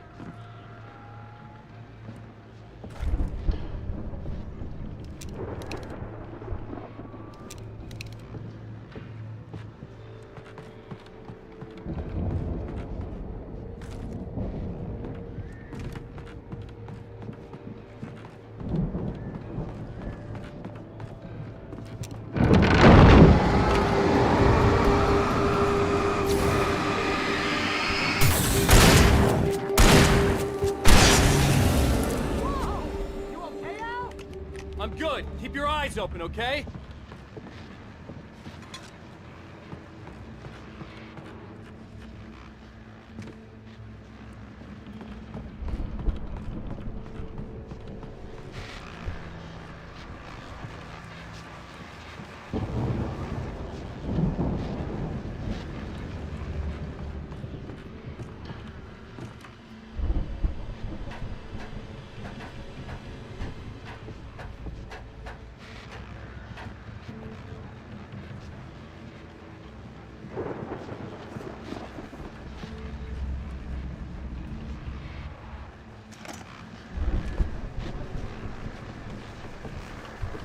As you regular listeners know, I tend to work through the night, but I'm not the only one. Deputies Mulligan and Thornton are taking a couple of moments off their busy schedule to join me here in the studio.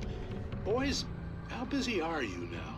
Deerfest is almost here, isn't it? I bet that keeps you in business.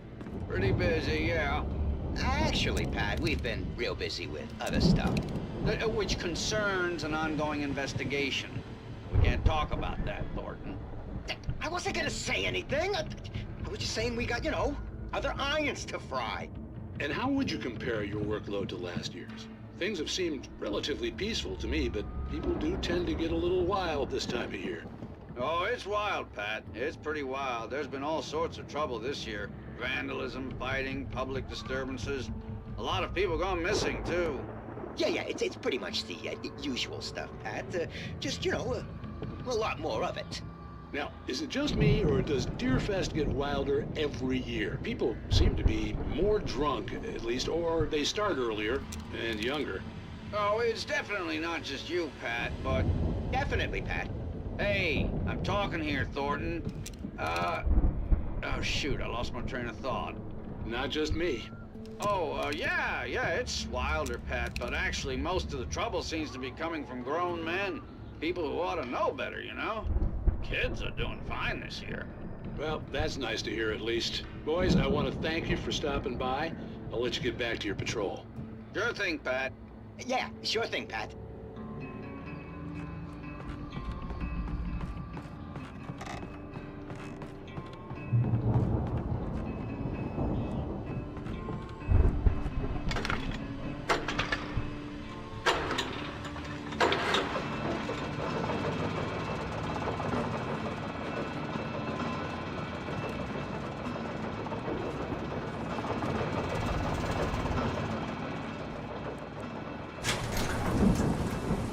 See the building that had to be the Andersons' home on the other side of the field. It wasn't far now. I wasn't worried about trusting the ramblings of two burned-out geriatric wrecks. They had the goods.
There are 65 billion cats in the nation.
Al? Is that you out there, buddy? Yeah, it's me. Hey, let's go, man.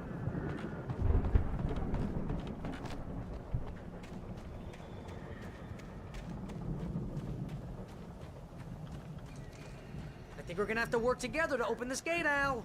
Looks pretty heavy. Ah!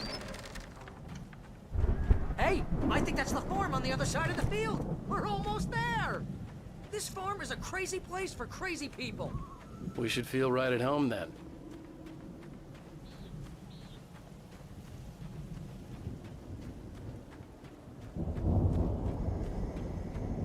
Come on, one more gig. Let's do this thing.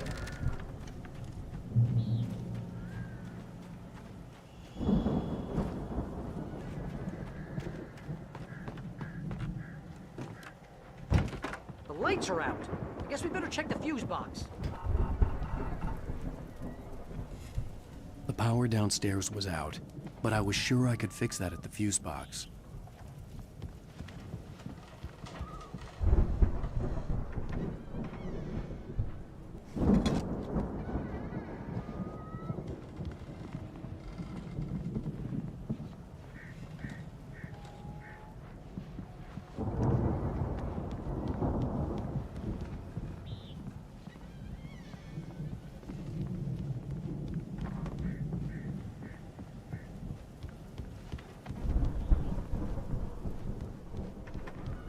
You know, this place looks kind of lived in.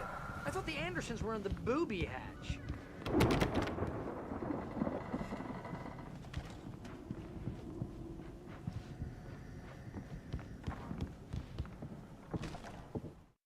Again, Alice's screams rang in the stillness of the night.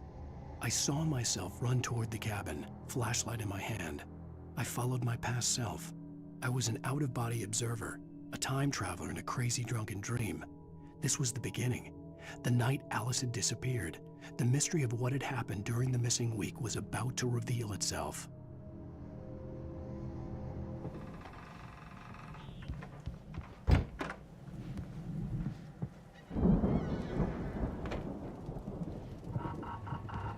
Come on, Al. Let's...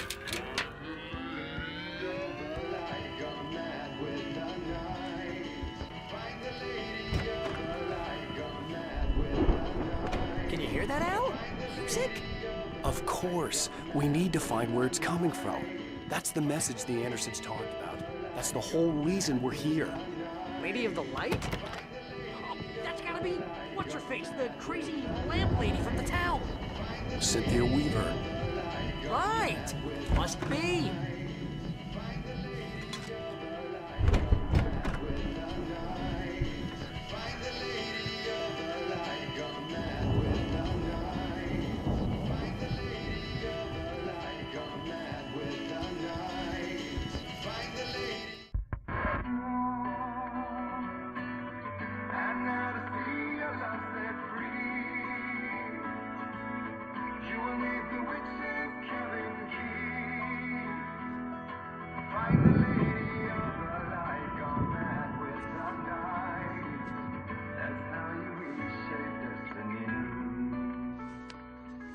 Okay. We need to find Cynthia Weaver. We'll stay here for the night and head back to town as soon as it gets light. Hey, Al. Lots of hours before dawn. Might as well get some rest. And by rest, I mean drunk. Come on, Barry, this is... Yeah, what the hell?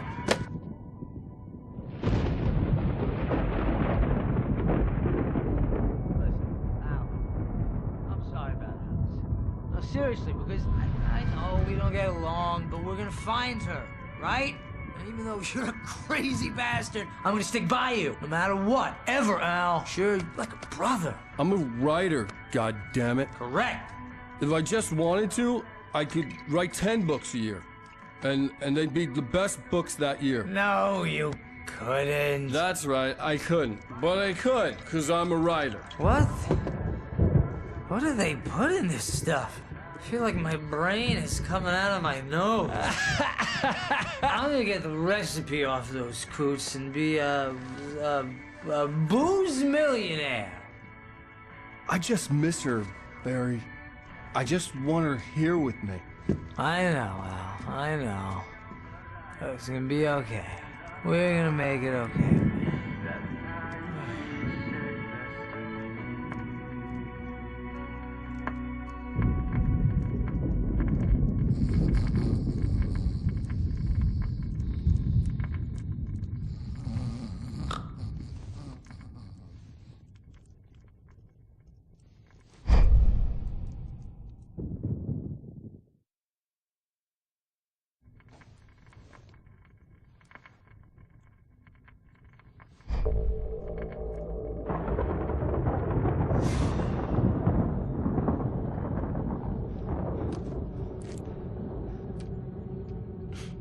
Damn it.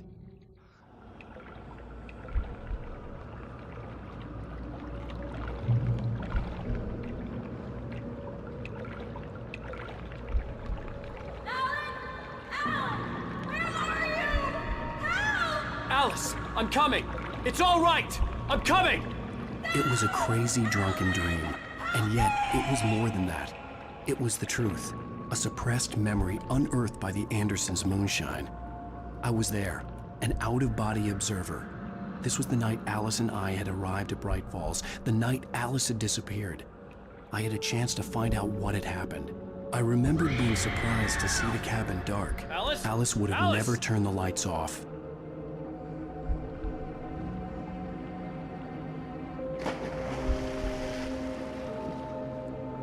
I remembered thinking I caught a glimpse of her form underwater, sinking into the darkness.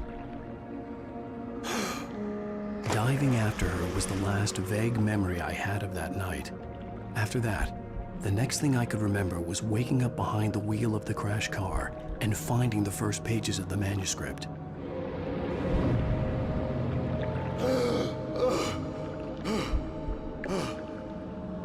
I couldn't find her in all that blackness. I must have thought she drowned.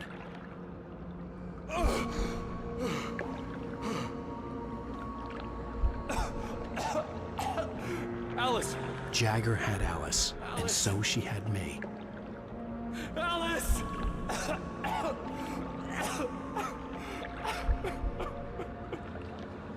I'd been easy prey. Look at the cabin. Is there someone in the window? Alice? Maybe she didn't drown after all.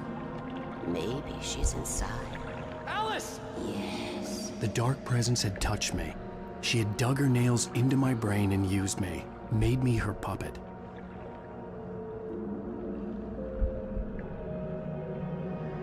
She must be here somewhere. Maybe upstairs in the study. Alice! Yes, that's where she is. You can apologize. Alice! You'll laugh at the whole thing together and put it Alice? behind you. She's not here. You were foolish to think so. No, she's dead. She drowned. No, no, no! It's your fault your wife is dead. You are guilty. All she wanted was to help you right. You killed her. Oh, hush. There's still hope. Cauldron Lake is a special place. Here, you have the power to change things. She wanted you to write. I will tell you what to do.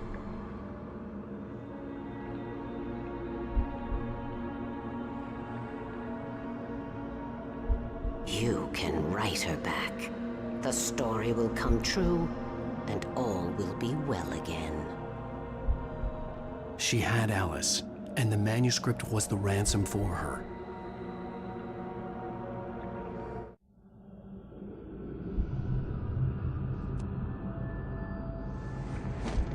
Yes. All right. I'll fix it. I'll bring her back.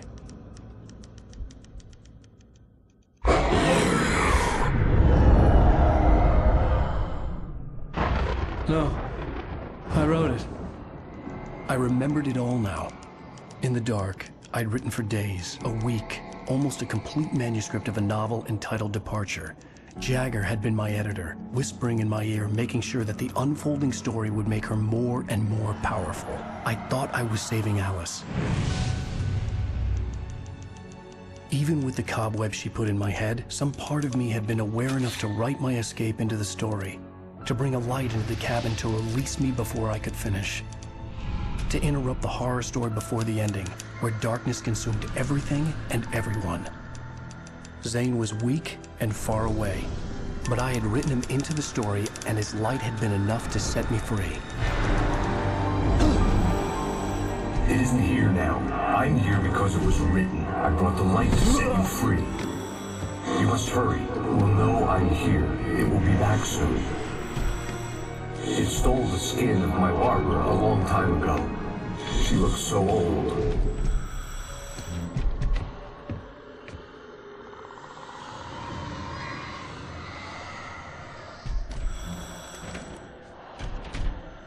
I had woken up, confused and groggy, my mind consumed by darkness and fear. All I could do was to escape.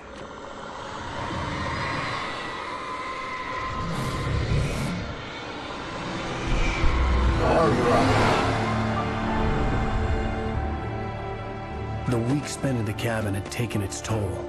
I was barely conscious, and fading fast. It had to have cost Zane terribly, thrown him even deeper into whatever dark place he now haunted. But he had managed to weaken the dark presence, kept me safe that night.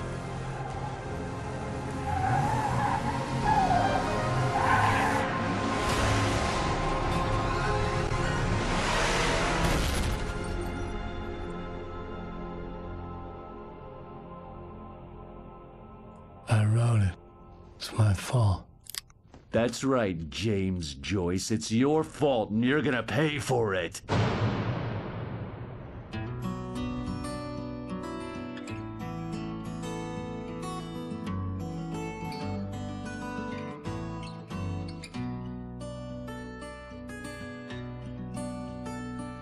There's an old town road with mystery of Tom the poet and his muse, and a magic lake which gave a life to the words the poet used. Now the muse she was his happiness, and he rhymed about her grace, and told the stories of treasures deep beneath the blackened waves. Till in the stillness of wonder, and still in its misty crown, the muse she went down to the lake, and in the waves she drowned. And now to see your love set free, you will need the witch's cabin key. Find the lady of the light, gone mad with the night. That's how you reshape destiny. The poet came down to the lake to call out to his dear. When there was no answer, he was overcome with fear. He searched in vain for his treasure lost, and too soon the night would fall, and only his own echo would wail back as his call.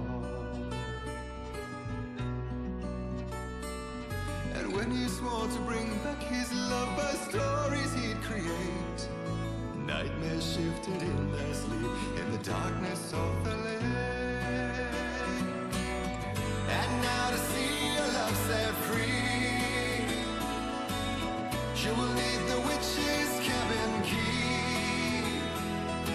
Find the lady of the light still raving in the night. That's how you reshape destiny. In the dead of night she came to him with darkness in her eyes. We're in a morning gown, sweet words as her disguise. He took her in without a word, for he saw his grave mistake, and vowed them both to silence deep beneath the lake. Now if it's real or just a dream, one mystery remains, for it is said on moonless nights they may still haunt this place.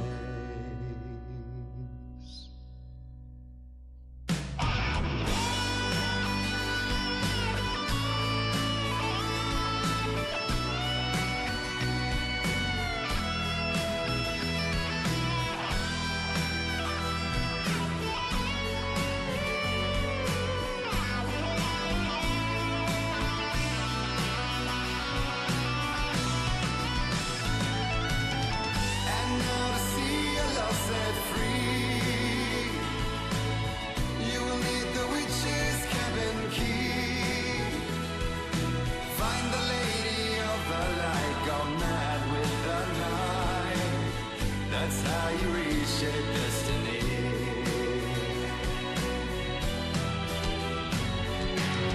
And now to see your love set free, she will need the witch's cabin key. Find the lady of the light still raving in the night. That's how you reshape destiny.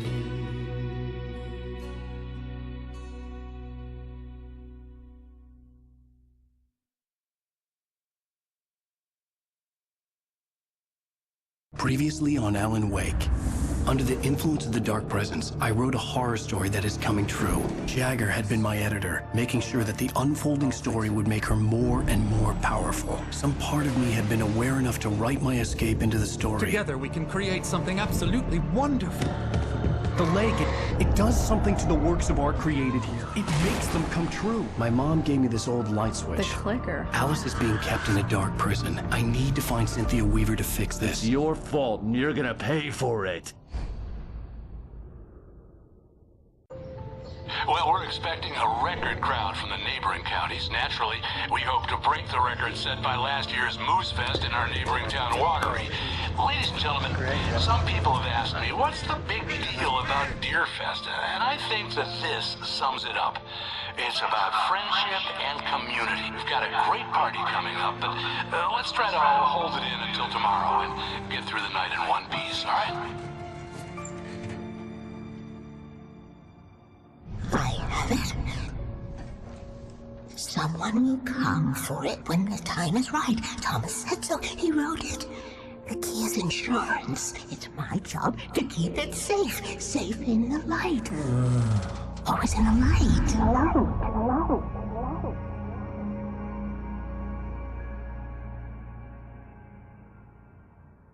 All the manuscript pages were gone. The FBI agent had taken them. I think my tongue just took a crap in my mouth. Ugh. Oh, wait, we're in jail now? Ow. Ow, this is not good. That about sums it up.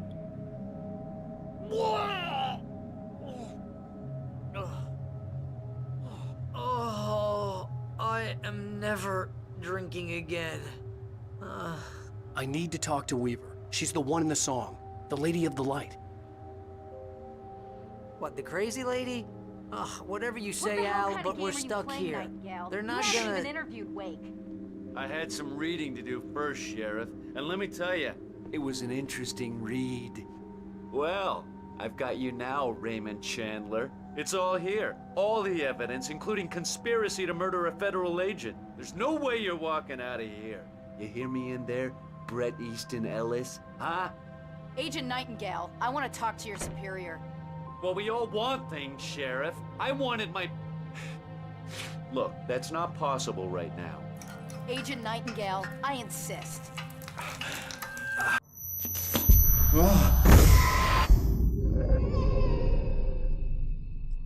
Wake, what's wrong? Lady, are you stupid? It's a trick. It's an obvious trick. Okay, I've had enough of this crap. Wake, I'm gonna trust you with this. You're joking. Agent Nightingale, your opinion would matter more if you were sober and if I actually believed you were here on official business. Whoa! Get back in the cell, Stephen King. The only way you're leaving this place is over my dead... Wait a minute. I know this... Oh my God! Light. We need light. It's the only way to fight this thing. In my office. I've got your things there. Follow me. Oh, man! Nightingale tried to make sense of the manuscript. It was disjointed and strange. He didn't understand half of it, but it all rang true. Impossibly true. He took out his hip flask when he reached the page that described how he reached the page that made him take out his hip flask. It wasn't the booze that made his mind reel. We're sitting ducks with the lights out. Stay cool. Nightingale felt the situation veering out of his control, but the gun at least felt steady in his hands. He was ready to fire, resolved that he would let this happen over his dead body. And yet he hesitated. He had seen this moment before, read it in the page. He was transfixed by the déjà vu and the horror that he was a character in a story someone had written. Then the monstrous presence burst in behind him and dragged him into the night. I can get the emergency power on.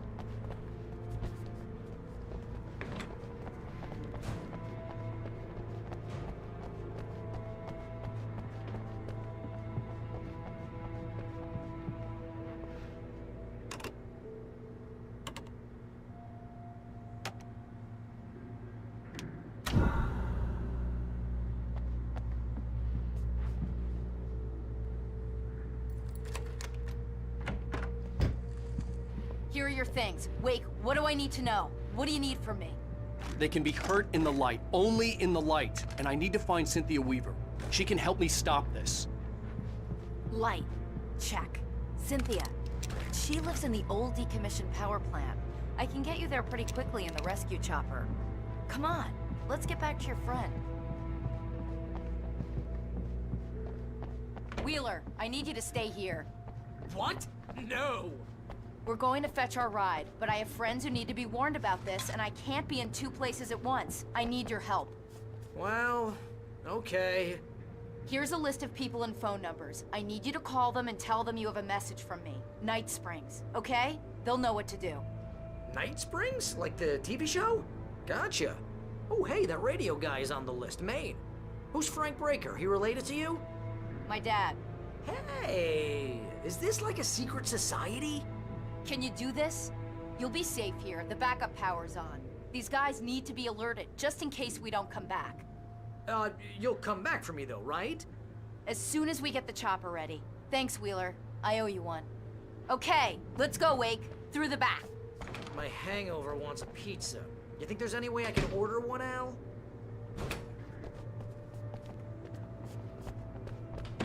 Hello, Mr. Breaker. This is Barry Wheeler. Yeah, I know, it's late.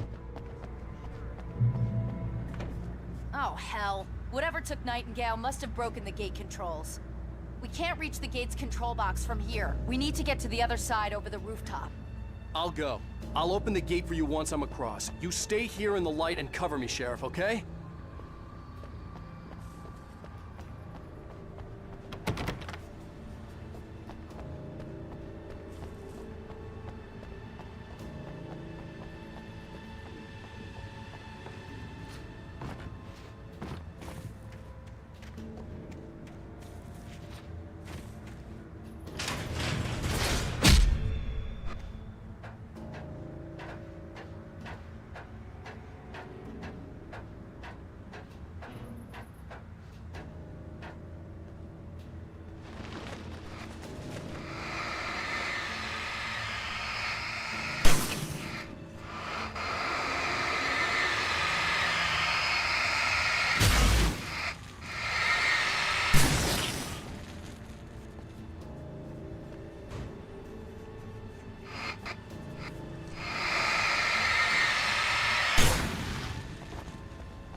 Hey, Sheriff!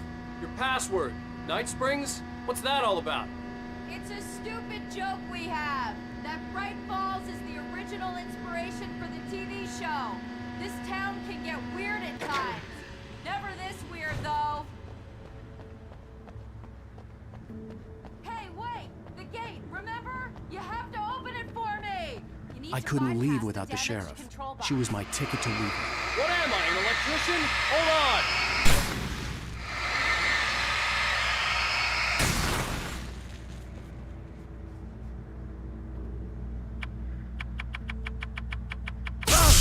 Ow! Damn!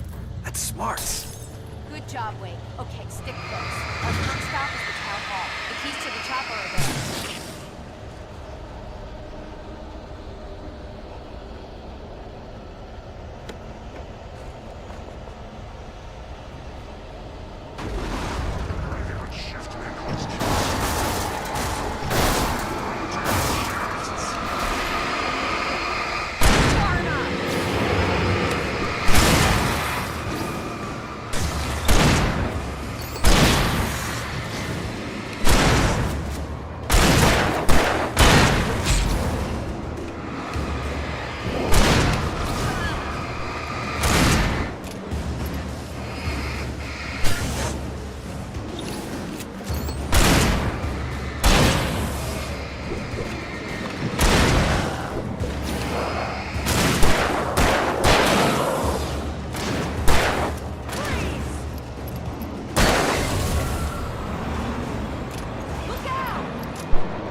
You have the right to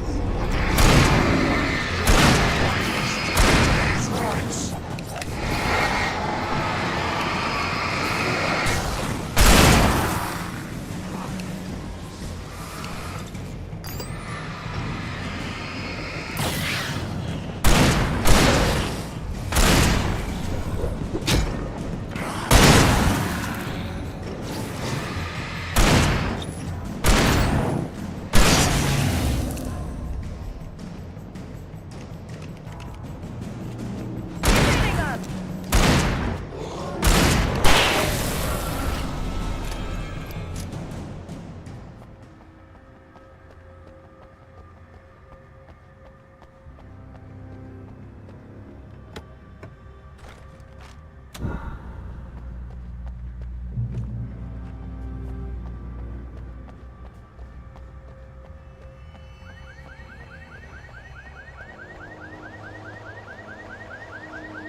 Wake, over here! There's light!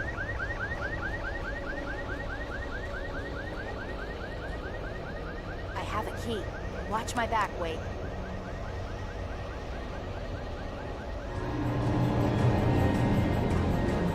It's an ambush.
Let's go, Wake.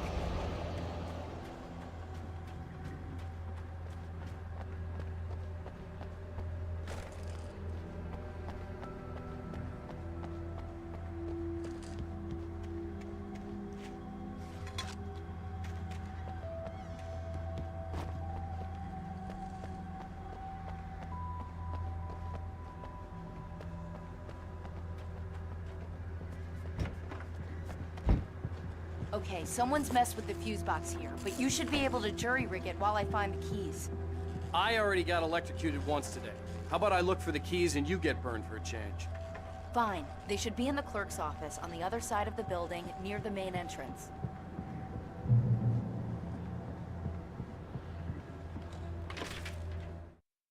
The darkness that wore Barbara Jagger's face was furious.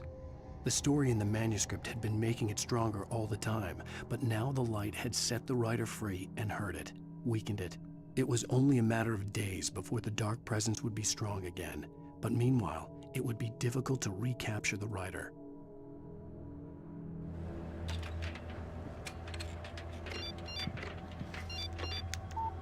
The message was from Barry. He was getting worried at the station. He wanted us to hurry.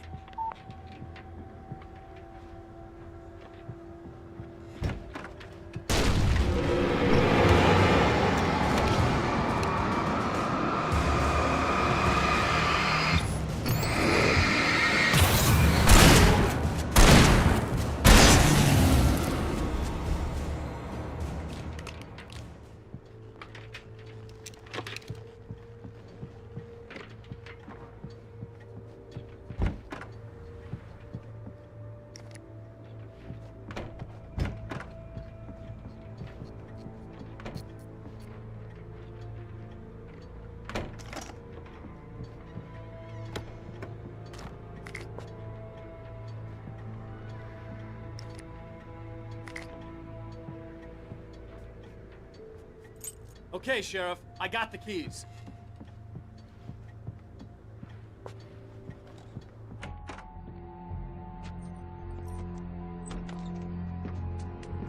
Barry? Why isn't he inside? Oh, God. Oh, God.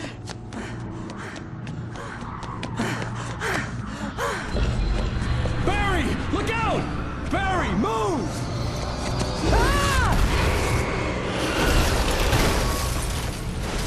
Barry! He made it inside, Wake. He's okay.